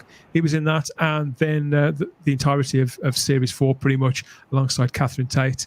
And Jacqueline King, who played Donna's mum, didn't she? So you have to wonder, is she going to be back too? I'd say she probably will, but who knows? Who knows? What do you think, Sarah? I warmed to Sylvia because she went on her own. She wasn't as warm as as Jackie was and some others, but she had her own little journey, and then she came to liking the Doctor. And in the end of time, when she's, she sees the planet in the sky and she's begging the Doctor, please save Donna, and shouting at the air, trying to ward Donna off. Another really well-developed character that didn't get masses of screen time, did she, Sarah? But we know who she is. Same with Wilf. We know that character inside out. I really enjoy. I mean, they sing, with the paint gun and everything. They make such a lovely duo. Yeah, I think that I wouldn't say no to her coming back. It doesn't seem right to have the two of them and not Sylvia in some respects, but we don't know how much screen time there's going to be. We still don't know which format the 60th anniversary is going to take, whether it will just be one special or it could be a few specials, because since rumours first started about the special, JT, there's been lots of talk, hasn't there, about the format, about the fact that there could be multiple episodes of a something? Probably. I'm personally not looking at it, because I'm very happy to take whatever they want to give us, because I haven't been invested in Doctor Who for 6 years. So I'm very excited about a new look Doctor Who coming. And as far as I care, they can reboot it from wherever they want to, because it's new Doctor Who on the way back for me, with one of the most popular Doctors of the reboot version, leading up to what I believe will be another incredibly popular Doctor. So I'm quite happy just to sit back and look and see what they want to do for the 60th. And how about you, Rabbi? I mean, do you have a wish list of things that you'd like to see, or is it just a case of you're just along for the ride and this is a massive relief? Wish list of things I'd like to see. I would like to be somewhat surprised. I'm gonna say it's a massive relief. It's not, right, because there's still. Well, I'm hoping it's going to be good, right? I'm hoping they're not. I'm hoping it's not going to have the same, insanity that's really driven Chris Chibnall. Now, if Russell has that, he still has high writing talent, right? But and I think it's going to be good, right? But there's still a general bit of nervousness from fandom. Especially if about them using identity as a cudgel, which it has been. So I suppose with this particular episode, though, as long as it has that sense of occasion, as long as it maintains, I mean, it's not. We're only in May. It's still over 6 months until we're even in the anniversary year, and we're starting to see the hype kind of build. And okay, a lot of it is due to practicalities of filming outdoors. I dare say that they would have much preferred to hold this back for a few months. Yeah, but probably. The fact is they have to sort of breadcrumb us all of this. It's the lesser of the two evils. The fact that they're filming so quickly shows you there's a lot they got coming. They got to get a lot in the can. Right. It could also be schedules, though. I mean, Tennant is a very busy actor. We know he's doing that Around the World in 80 Days thing. Right. And Catherine's also doing something else, so it could be schedules, but again, it's because we don't know what else is coming up, and they have to get in the next series with Shooty, that could be a 9 or 10 month shoot if they're going for the 14 episode format, which it looks likely they will be. The 14 episode format, I think that we would all like as much Doctor Who as it's physically possible for them to make, because it has, hasn't it, Matt? I mean, for you, it's been a gap of like 4 or 5 years since you've watched it regularly.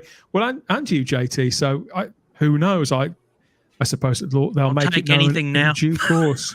Yeah. And of course, you do have to wonder. We've had those announcements pretty fast. Who could be next? How much are we going to see these icons, these emojis? Are they going to reappear? And who is going to be next of the old faces? Do you think it could Christopher Eccleston, Peter Capaldi, Paul McGann, and Matt Smith? Obviously, they're very much at the forefront of my mind. Who's going to be in? Who's going to be out? Peter Capaldi's barely mentioned Doctor Who until very, very recently. For the last 18 months, 2 years, while he's been making other movies and TV shows, he's been on the stage. Matt Smith, we all saw quite recently when he was out promoting a film that he was in, Morbius, for Sony. Someone asked him about Doctor Who, and the little elf, his face just lit up at the thought of it. Paul McGann loves being the Doctor now, despite how he felt about it 25 years ago. He's very much in the thick of Doctor Who culture and the Doctor Who family and conventions and the audio work in particular. And then you've got Chris Eccleston, who he does his Chris Eccleston thing, and he says his things. He kind of says one thing and then does another. But he hasn't ruled out appearing on screen again. Now, that's the latest from Chris, that you would get him. We could potentially get him back on screen, but his stipulation was that it would just be him on his own rather than working with other Doctors. So who knows, JT? The format of this, whatever they're doing, any of those men, I believe, could take part in this special. We don't know. And this is speculation, and I'm not going to go down that route, because I'm quite happy to trust the production team to give me the information they want to give when they want it, and I'm just going to look forward now to sitting down on November the 23rd or whatever, and I'm looking at the work that they're putting in. So I'm not in for speculation at all. I'm just going to wait until I've got facts. I think that a phrase that jumps to my mind, Sarah, a phrase that jumps to my mind is more once more. Immediately as this was all released, I say within a few hours, Peter Capaldi started trending. Matt Smith started trending on places like Twitter, on Instagram. Lots of activity around those guys. It's kind of human nature, I suppose, that we've got David Tennant back, arguably the most popular Doctor on home soil, but more once more. Are you along similar lines to JT? You'll just take whatever they give us when they give it to us. A bit about me. I enjoy speculating. I did make quite a funny wish list earlier on Twitter, and I was just like, you know what, just bring them all back. I think it's because we've been spoiled with these multi-Doctor stories that I think we automatically just expect that's what we're going to get. And, it could be from 1973 on. David Tennant, the way how Matt Smith has been in recent interviews, I think if schedules allowed, he will be back in a heartbeat. And I think, I agree. The excitement we've already got from Tennant, if Smith is, announced as well, even if it's just a supporting role, I think the internet will break again. Just for that, the general public and the overseas audience. I think the other three Doctors, I'd love it. I think there's some are more likely than others, but I think for the fans, I think McGann should be in I know he was in the Night of the Doctor, but he needs to be in his own special. Paul McGann is still. It was 25 years ago. 25 years ago tonight. Let's move on. Jesus. Paul McGann is fiercely popular, as popular as he's ever been, I'd say. What do you think, Rabbi? Well, it all depends what Russell wants to do. I mean, that's really what it's down to. I have no idea, right? I know it's got David Tennant in it, and Tennant Tate, and Bernard Cribbins. I know he's cast duty. I know. Isn't that exciting, though, Rabbi? Isn't that exciting that we don't know? And that's the way it should be. I was going to say that 100% the way it should be. I'm sorry, I'm kind of like on low energy because it's like 11:30 for me. So I'm gonna have to bow out because I'm really falling asleep on my feet. Well, thanks for joining us, Rabbi. It's been a blast as always to get your thoughts on it. Hope to have you back on Type 40 again soon. Take care. Lovely to see you. Bye. Yes, so obviously looking at the new series Doctors, the newer generation of Doctors, you do wonder, is it possible that any of the classic Doctors could also make some sort of appearance, sort of contribution? Even they pulled it off in the 50th, didn't they? Which is 10 years ago next year. Can you imagine? 10 years ago next year, the Day of the Doctor. But they pulled it off in that one. But as Rabbi was saying, it depends. I mean, as fans, we've got to look at a bigger picture, whether you like it or not. The show has to be rebooted because the public aren't watching it. And that's the important thing in its 60th year. Yes, it's got to honor the fact the show is 60, but it's got to bring back the public. Otherwise, it's not going to move forward. And it also has to bring in the new wave of new generations that some of the casting is going to inevitably do as they tune in. And that's the responsibility that the likes of Russell has writing this thing, because when the casual viewers come in to do it, he has to grab them so they want to come back. That's so important. So it's not really... It's not feasible, is it, to load it up with too many? This isn't for fans, although it has to be for fans. It's not for fans. It's got to be for the bigger picture. No, you're and right. we're very, very fortunate. We're long in the tooth now, you know. We're just we're very fortunate to have Tom Baker, Peter Davison, Colin Baker, and Sylvester McCoy still with us, still active, still recording for Big Finish, and still attending conventions and taking part in events when they can. But yeah, I have to agree with you. I think this does have to be a big audience grab, and hopefully those gentlemen will be involved in the 60th anniversary somewhere on the line. Oh, I'm sure they will. I mean, sure they will. It's their anniversary as well, isn't it? But again, this has to lead up to a brand new version of the show with Shooty, and he's our main man. He's our leading man right now. Yes, it's okay that we've got David back, and goodness knows what else they've got planned coming up to do that. But Shooty's the main man right now, and it has to build to introducing him to an audience that are very wary, including fandom. You know, we're all a bit tired, except for me, because I haven't seen the last few years. I'm up for it. I'm really going, bring it on. But it is lovely to see you so hyped. It really is. And yeah, this does obviously, it kind of springboards off the announcement last week that I think, you know, most of fandom has received the casting of Shooty Gatwa really quite well. And you know, one of the things that caught people's imaginations was Georgia Tennant's tweet about it, where she saw that Shooty had been cast as the Doctor, retweeted the official account's press release there with the accompanied by the simple two words, "Hello, Dad." And with this brand new release about David Tennant coming back, yes, she did reference that and said simply, "I am very clever. Not saying it." So again, people probably best not to, dear. This is part of. We've talked a little about the family feel of Doctor Who and the fact the warmth and the coziness is kind of coming back almost instantaneously, Charlotte. And when you see somebody like Georgia Tennant involved in it too, it just feels like we're all part of one big community again. Well, it's just lovely to have something to talk about. And I think that's what it is. It's been, you've had either people not interested in it, you've had, for the last 5 years, you've had people scared to death to say anything about it. Yeah. And then you've had the activists. And now it's just lovely to have general fans and like people who were involved in the past without any of that baggage being able just to talk and just to interact again. And I think that's why it's really clever that they are doing like the clues like they did earlier with the diamonds and everything. It's a really, and that's what I'm seeing again, interaction.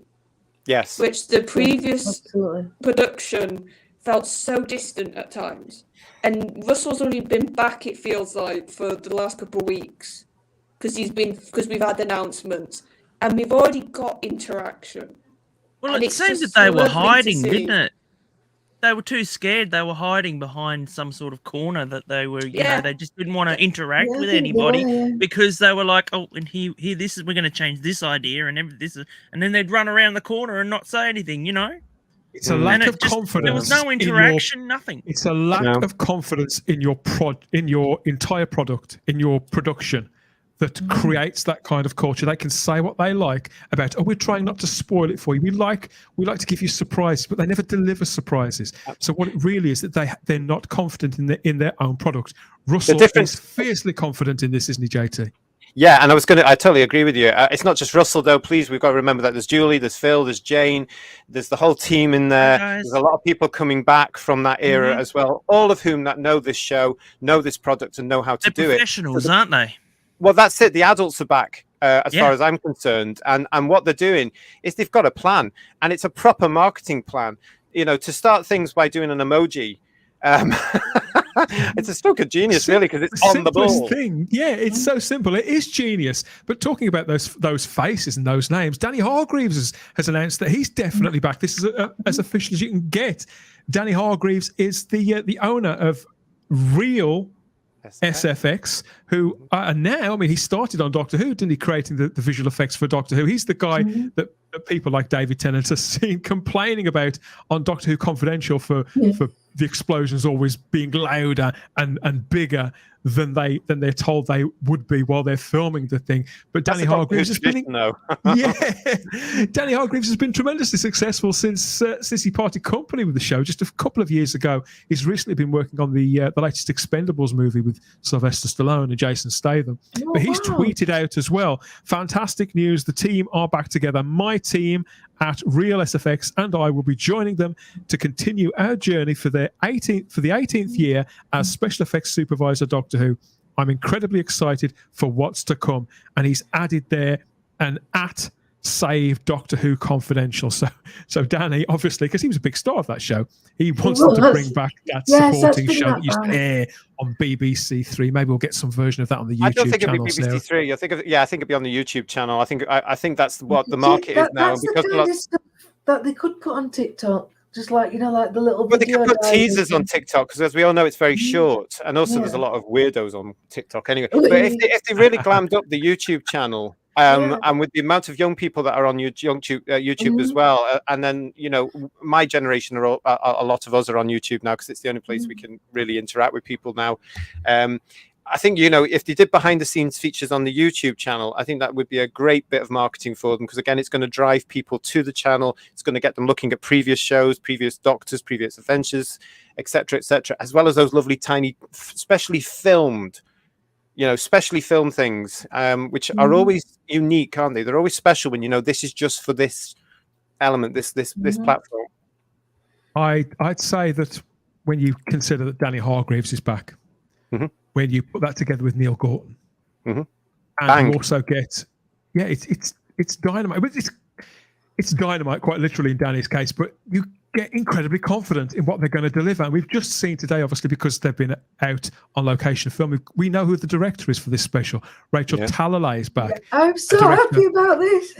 A director more associated with the Stephen Moffat era, arguably, Sarah. But which episodes did she direct? Remind people of a few of the crackers. She did Heaven Sent, which is probably one of the finest episodes of all time.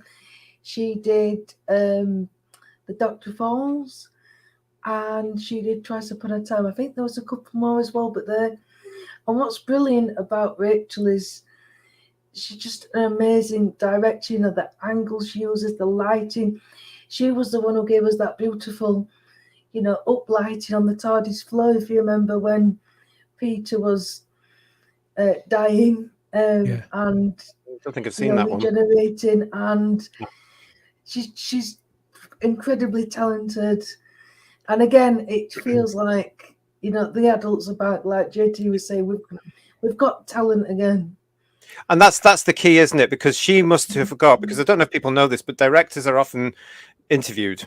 And this next version of Doctor Who will look and feel different. We've discussed that on these shows before.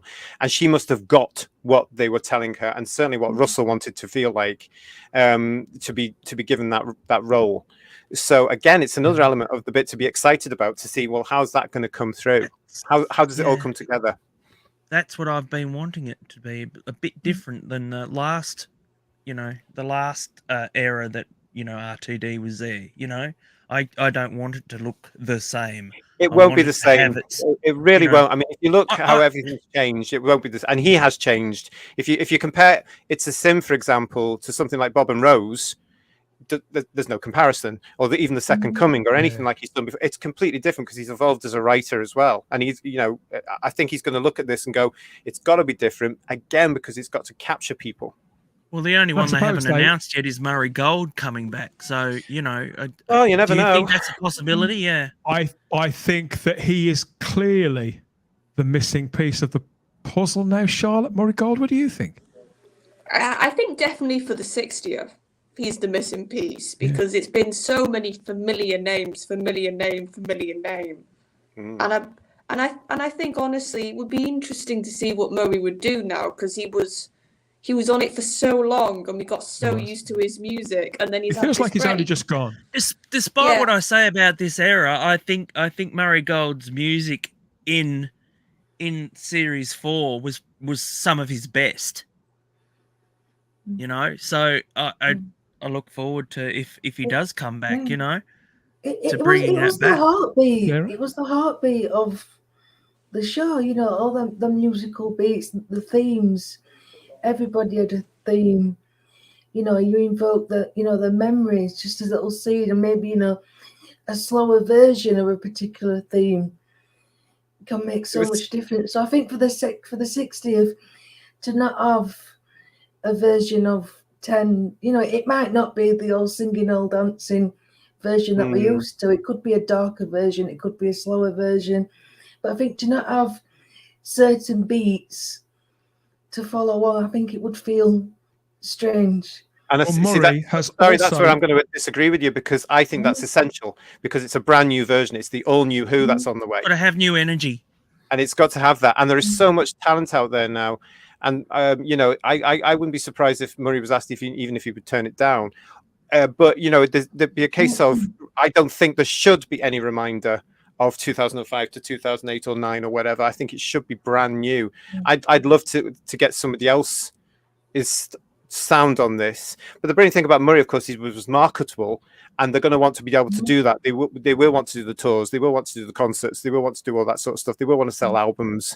So it's going to be exciting. They were again, big, weren't they? They were huge over there, weren't they? Huge. They came here as Massive, well. they were massive. They And actually years did running. come over here a few And times although too. Murray was on Doctor Who for a very long time, he has always worked on other shows at the same time. I can't quite remember what he's done since, but I know he's gone on to other big drama shows. In fact, I think he's worked almost exclusively in the States, on series for big streaming platforms. But I'm sure that he would come back. And whilst I see what you mean, JT, and I do want this to sound slightly differently, I think that he, in the same way that Danny Hargreaves has moved on to film and will almost certainly bring a raised game back to Doctor Who from that experience that he's gained through sort of spreading his wings and building up real SFX in the way that he has. Maybe the same could be said of Murray Gold too, and maybe that time away from the show would mean that he could come back with a twist on things that were familiar. It would have to, isn't it? Because the scripts will undoubtedly be different. The production style will be undoubtedly different. This is the all new Who. So I think whoever's going to have to do that orchestration will be guided and advised, obviously. But again, we have to wait and see. We shall see. We shall see. We do have. There was one image that you actually sent this to me, JT. There was an image that we have of Bad Wolf Bay, which the Doctor Who location from most notably the 2006 finale, from the heart-wrenching Doomsday finale with the Doctor and Rose on the beach. But it's been a Doctor Who location several times over, hasn't it? There's a little bit of graffiti that's been sprayed on that location on the ramp that leads down to the beach. But where has this image come from? And is this something that's official in any way, or was it a member of the public that had taken this picture? What do you know about it? No, it was from Bad Wolf. They put this out, and it just landed a couple of weeks ago, and I just thought it was quite interesting that they'd actually just sort of done that just before all this was, because the next thing that happened, we've got Shooty as the Doctor, and now we are where we are with it. And I didn't know how to take it. I didn't know if this was something like an announcement or a hint, or just them saying, "Look, here we are at the beach, having a lovely day." I think it's a clue. I still think it's that parallel Earth. I'm sorry. Well, if this has been tweeted out by Bad Wolf, I don't think that it's I don't think that it's a nothing. Shall we It say? must be part of the marketing plan. As I said, they've thought about this. They know exactly what they're doing. As long as the press don't get involved, they've adapted very quickly to having to do things a little bit earlier than what they were. Yeah, obviously revisiting the Donna storyline is one thing, but harkening back to another iconic Doctor Who moment that had the nation kind of bawling their eyes out. Really, everybody was talking about that finale too. Doctor Who was that popular. It could be a gamble, but it's a very confident swing again, and you have to think that they know what they're doing, Sarah. Again, nothing's released by accident. I don't believe not with this company. So, yeah, they've got some surprises up their sleeves.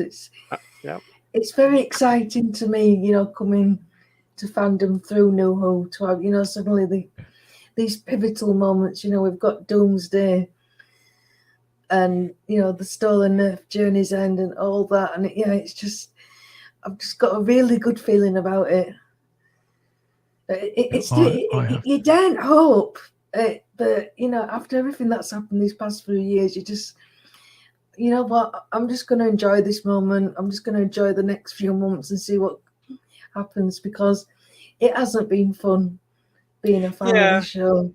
I'm seeing fans saying that a lot, you know. And I think I might have said it on one of the shows. You know, it's understandable, but you know, it's time to cut the cord now. That era is gone. It's over. It's finished. Move on, because you know you can't keep saying, "Oh, we've just been through this and that over the last 5 years," and "Oh, it hurts. It hurts." It's television. You could have switched it off. So you know, look forward now. You know, just move forward with it, and they're starting again. And it's very obvious that both BBC Studios and Bad Wolf have heard what the fans have said and what the public have done, and they're reacting to that, and they're trying now to hopefully get this back through. So I would just say, just listen to the announcements and just enjoy the moment now, and just, you know, it doesn't matter about what's just gone on in the last few years. It doesn't matter. Well said, JT. Well said. So yeah, let's just to reaffirm this: David Tennant and Catherine Tate, they're back. One of the most loved pairings in Doctor Who history have reunited and are filming scenes that are due to air in 2023 to coincide with the show's 60th anniversary celebrations. Pretty specific, but in some ways pretty vague. That's the press release, the official press release from Bad Wolf about what's to come. Our first nugget of the Diamond anniversary celebration. Who knows how much there's going to be? Who knows who it's going to involve? I can't wait to find out. And we'll be here for every announcement along the way with you guys. Let's have a look and see what they're saying over in the chat on YouTube and Facebook about all this stuff that we've been talking about, Sean.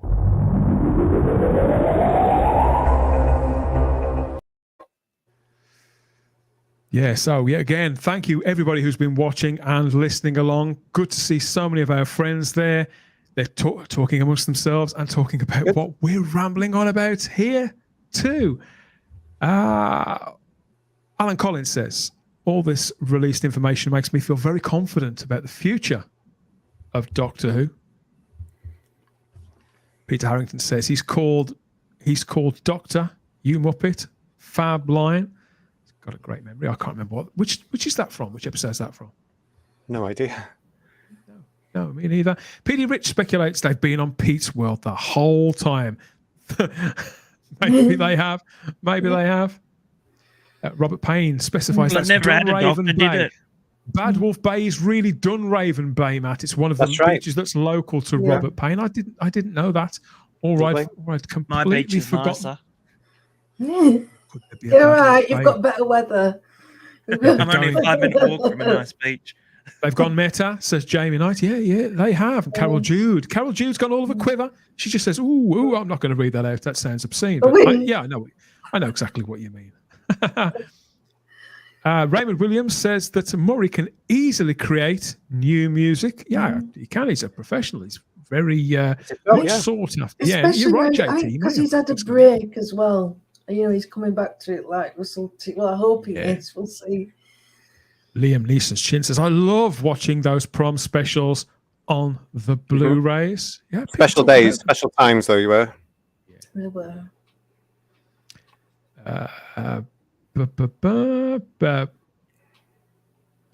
What else have we got here? Brand new after the 60th. Yeah, well, this is it. The brand new, the all new is on the way.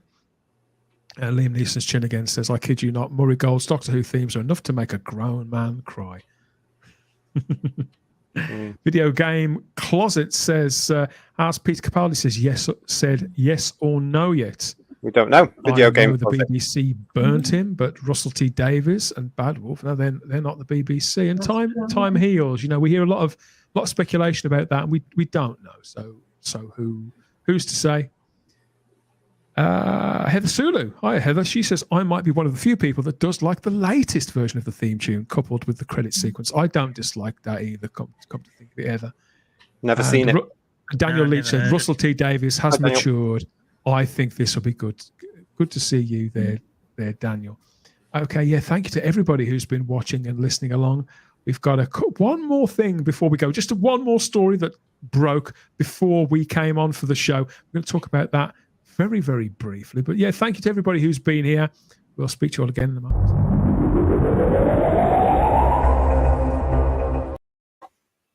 Yeah, so everything old is sort of new again or near us. And as exciting as it is to see people like Bernard Cribbins back on Doctor Who, absolutely delightful. As exciting as all that is, there's going to be, even the 60th anniversary episode of the show is going to, obviously, hopefully, be full of new spectacles, new sights. And because it's Russell T Davies, new characters for us to connect with, meet for the first time, and hopefully they'll become integral parts of the adventure and really make this 60th anniversary episode something special. So they've announced just this evening a brand new character that's going to be in the supporting cast. And I've got a statement from Russell about that too. Bear with me for just one moment. Yes, so this is... Fun enough, JT, the last time we spoke, you mentioned a program that's massive on Netflix at the moment called Heartstopper. And they've just announced today, as we were about to go live, that an actress called Yasmin Finney is playing a character called Rose in the cast of this as yet unnamed 60th anniversary This isn't a man, is it? So who is Yasmin Finney, JT? Where have you seen her? What's the character that she plays in that? And where do you think this could go? Well, yeah, I mean, Yasmin is playing Elle in Heartstopper, which is on Netflix. Now, Heartstopper is it's a phenomenon. It's massive. It's a series of graphic novels that was from over here in Britain, which have been very popular for the last few years with the young uns. And it's been taken onto Netflix. I've mentioned it before. It's a very fluffy, cozy romance, and it's very sweet. I've watched it half a dozen times. I think it's lovely. It's got one of the best soundtracks in the world. It's just the great stuff. The actors that are in it, which includes Yasmin, are very good. They are superb. And I mentioned on one of our reaction shows that it was obvious that Russell was going to tune into this to see what was coming next, as he would have done with Sex I never heard of Education. Heartstopper until you told me about it last week. It's a phenomenon. It really is a phenomenon. And as I said, the actors are great. And Yasmin Finney plays Elle, and she's one of the main characters that you travel through the episodes with as these youngsters come of age. And it's about romances in schools and traumas that young people may go through, and a little bit of picking on there, a little bit of bullying in there, and all that. Olivia Colman is in it as well. She makes a brilliant. I'm not going to say cameo because she's in small scenes throughout several episodes, but it would have been a couple of days' work for her. And as usual, she's just being Olivia Colman and that. And it's wonderful. And as I say, this I think I might be right. And Yasmin, if I'm not right, I'm sorry, but this might have been a breakthrough for her as well as some of the other youngsters that are in the show. And I was waiting. One of the reasons I've mentioned Heartstopper on this show before is because at some point I was expecting somebody from Heartstopper to turn up in Doctor Who in some capacity, because I just knew that Russell would have fallen in love with it. And here we are. It's an ensemble show in the same way that It's a Sin's an ensemble show in the same way that Sex Education seems to be too. So it's very much of that ilk.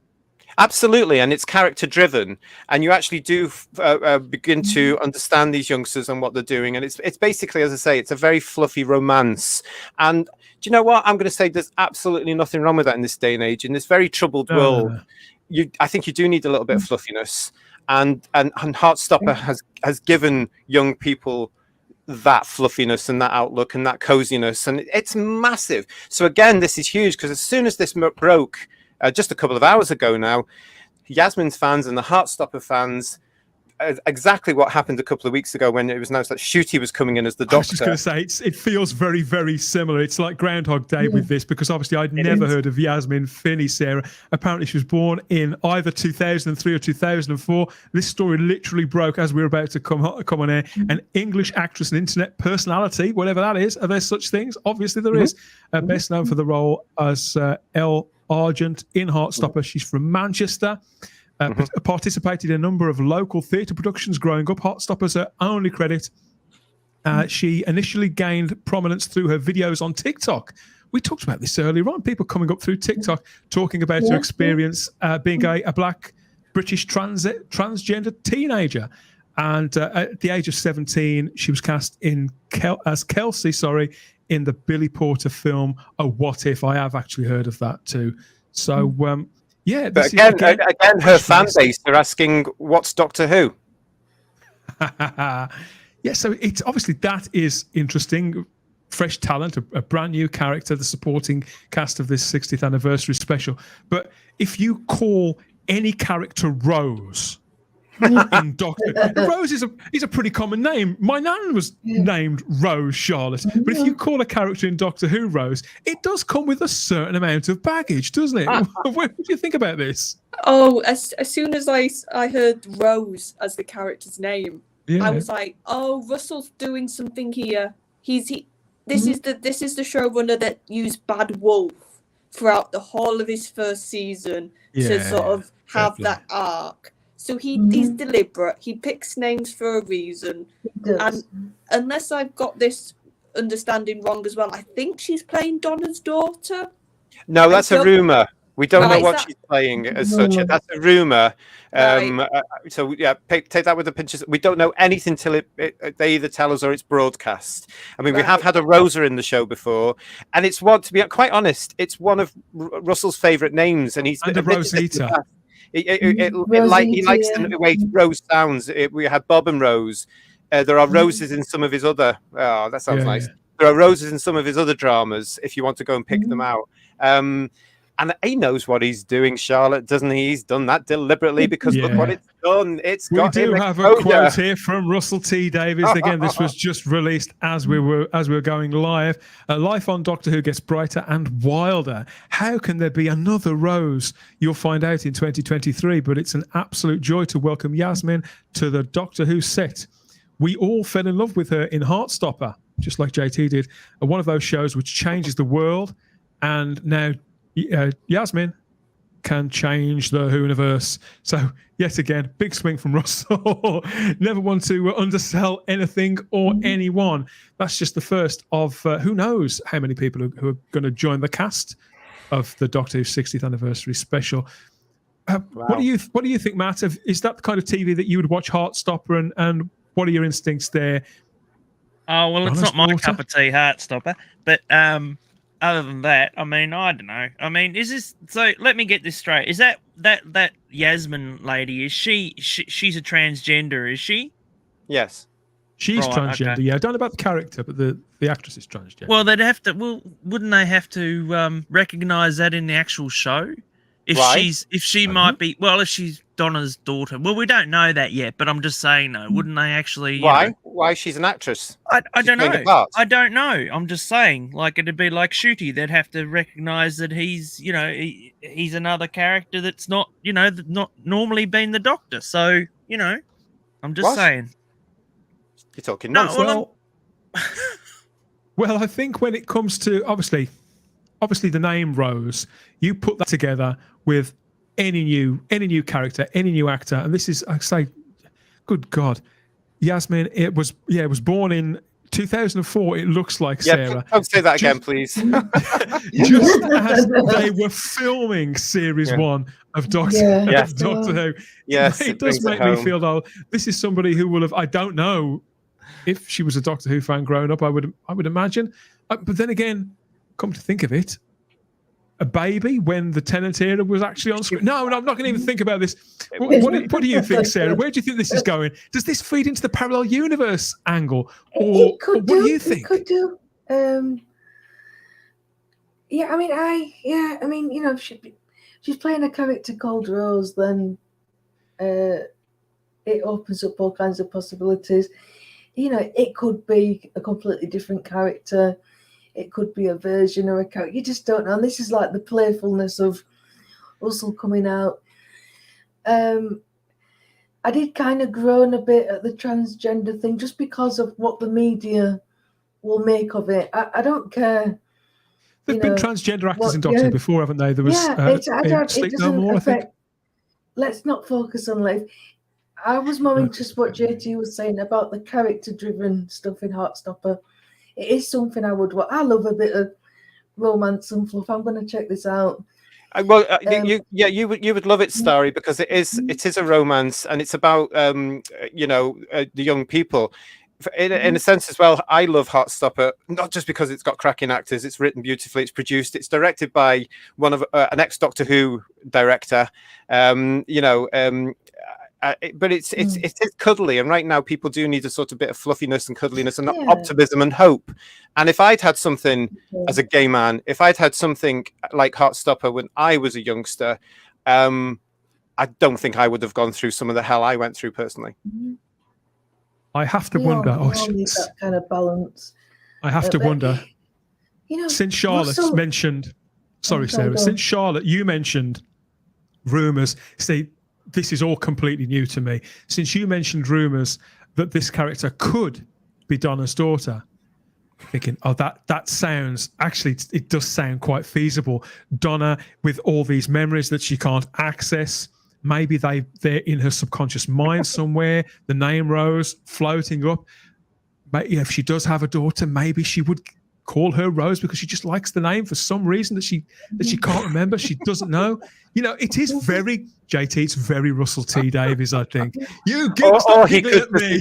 Or he could just be writing another character called Rose like he's done in practically every other drama. I know, but it's fun to speculate. I know I talk about bollocks, but I think it could. I think that could be somewhere. The only thing that makes me think it isn't is because I think that obviously when we last saw Donna, she didn't have any children, and we saw her getting married, and I suppose it depends on how old the character of Rose is. We know the actress is 19.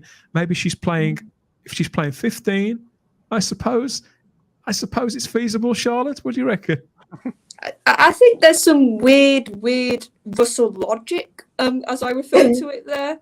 Russell logic. As in it doesn't really make sense, but it can in a bit. It's odd, but it would be interesting, even if, like, obviously it's a rumor, we don't know. But it did make me think, Donna as a mother, that would be an interesting new way to show it's that Donna. Development that you wanted from her, isn't it, Matt?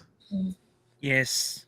I'm still good. I still want to give her a chance. I really do. I mean, she's quite an attractive lady. Let's just say that she is an attractive lady. I never really got over that initial hump that she had in the original. And I mean, maybe I need to rewatch the show, but it just always irked me. Other than that, I'm more than happy to have these two back. I really am, because it's anything better than what I've been missing for the last 5 years. Again, this is just the first bit of casting we've had, which is not the regulars, if you know what I mean, Spacebookers. This is the new casting that's coming through, and we're going to get more of that. But we've got a long road. This thing isn't going to be broadcast until next year, and there's a long road and lots more stuff coming out, because we've also got to be told about stuff that's going to happen during our new leading man's with Shooty's era. And that's going to be coming shortly. I reckon that will be coming before Christmas, because they seem to be on a roll now, getting this special out the way. It's exciting, isn't it? Really, and I can't wait to see how. I mean, every actor in the world will be clambering to get into Doctor Who for its 60th anniversary, and then to work with Shooty, because he's a very popular choice within the industry. So, gosh, we're going to get some talent queuing up, I think. Here's hoping. Let's talk about clambering. Let's clamber back over to our comment section. Okay. And connect with our viewers and listeners one last time and see what their thoughts are about all this nonsense that I'm talking.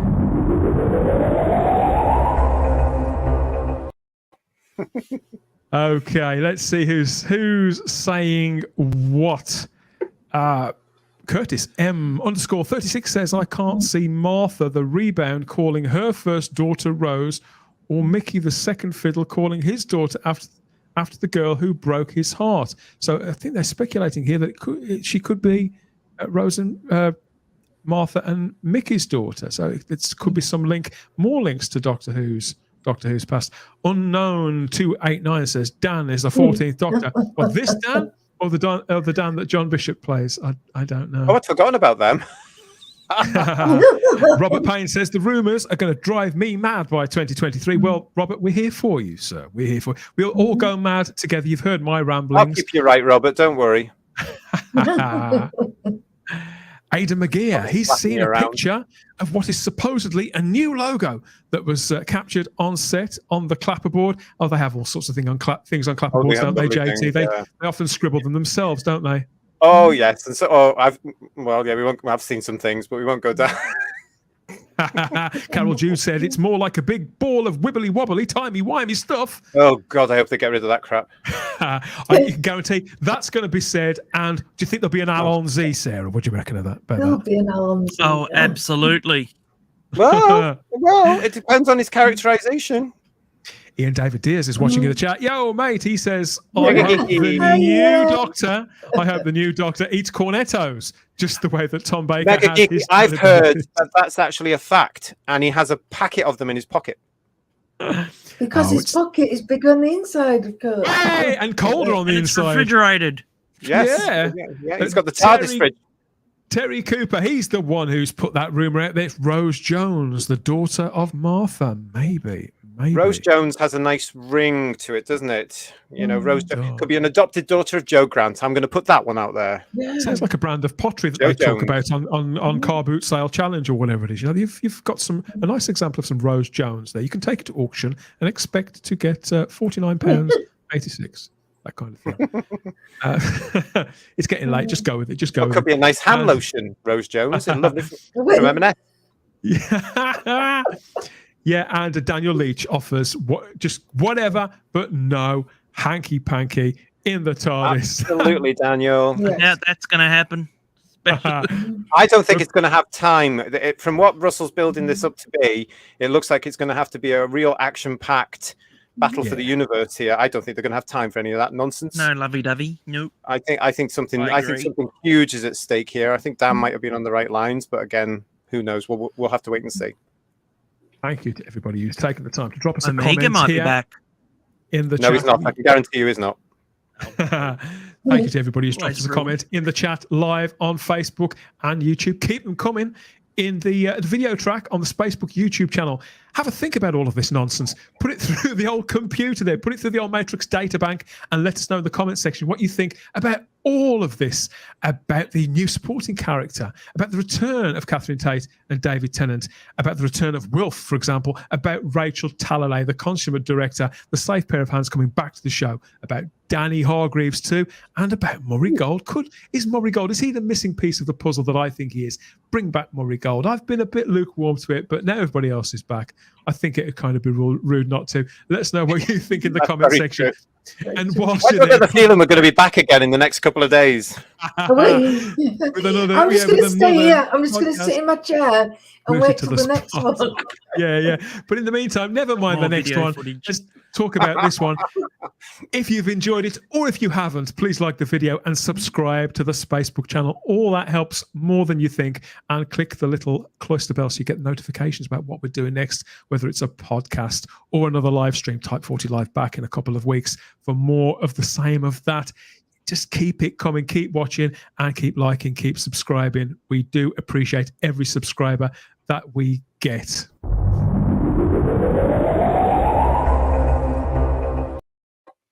Yeah, that's the old girl starting up and calling time on another Type 40, a Doctor Who podcast. I'll be back with another one soon enough. Look out for that wherever you found this. It could have been on the dedicated home feed for Type 40, type40.podbean.com. Maybe it was on Apple Podcasts, Spotify, TuneIn, Podbay, Audible, Google Play. You get the picture. We're absolutely everywhere. You can get us in your ears on the podcatcher of your choice, or here, of course, on the Spacebooks YouTube channel. You could also hear us too on the fabulous Fandom Podcast Network's own master feed. As always, that's loaded up with so many treats for your ears, not just weekly, but daily. Star Wars, Star Trek, thriller movies, general pop culture, you name it. It's on the Fandom Podcast Network. So take a trip over to there and find out more about all of that. Why not reach out to us through our social media, Instagram or Twitter at Type40 Doctor Who, or this Type40 Doctor Who at gmail.com. And if you're feeling really brave and fancy some real-time, extra-dimensional chit-chat, head over to the Type40 Facebook group full of regeneration upon regeneration of Doctor Who fans talking about classic Doctor Who, new Doctor Who, and speculating about all new Doctor Who that Bad Wolf are going to bring us in the, well, I was going to say the not too distant future. It's slightly too far away for comfort, really, isn't it? I'm going to go to bed and get up a few times between now and then, but hey, I'm sure it'll be here. It'll be along in due course. You can catch up with me on Twitter and Instagram too as the Spacebook, where I'm geeking out about all things inside and outside of the TARDIS in TV, movies, comic books, and just general everyday life too. So you can find me there. Sarah, where can people find you on social media now? You can find me on Twitter. I am back there, and my handle is @StarryEyed Who. Oh, look at that. Yeah, anyone would think this was planned. Yeah. And don't forget to go and follow us on Twitter too as Type 40 Doctor Who Podcast @Type 40 Doctor Who. How about you, Charlotte? Where can people hear more from you? Well, when technology actually works for me, that'd be nice. You can hear me and see me on Type 40 Live and the podcasts. There you go. How about you, Matt? Remind us what your YouTube channel's called again. Well, it's Matt Pot, the name of the YouTube channel. So, but I have a show called The Naughty Boy, and I've just recently done a video on the latest casting of the Doctor. So, check that one out. Head over to the. And I'm very positive, by the way, on that one. No, you haven't been too miserable this time. Yeah, we'll make sure there's links to all of this in the show notes and the description of the video too. JT, how about you? Where can people connect with you on social media? Well, they can't. There you go. That's told you. You can find me on the Type 40 page, but that's about it, really. There you go. Trying to avoid it. That's it. You're not on TikTok yet, then? Please. Please. If you went on TikTok, you can do some magic tricks on there. Yeah, that wraps us up for this show. Who knows? Just like you said, who knows what's coming next and how long it's going to be before we get another press release of some sort. You can count on us here at Type 40 and Type 40 Live. We'll be all over it as soon as is physically and mentally possible. I kind of hope Russell T Davies gives us a couple of weeks of downtime now, I think, for us to run this all through the computer and work out what we make with JT shaking his head. I don't think so either. I don't think so either. But watch out for the emojis, everybody. That's the warning. Yes. Yeah, stay tuned, as JNT used to say. But we always have the time, if you have the space, here at Type 40. Who knows what's coming next, what or who. We'll be back as soon as the time streams allow to cover it all. But that's it for this time. We'll speak to you all again soon. Take care. Bye-bye. Bye.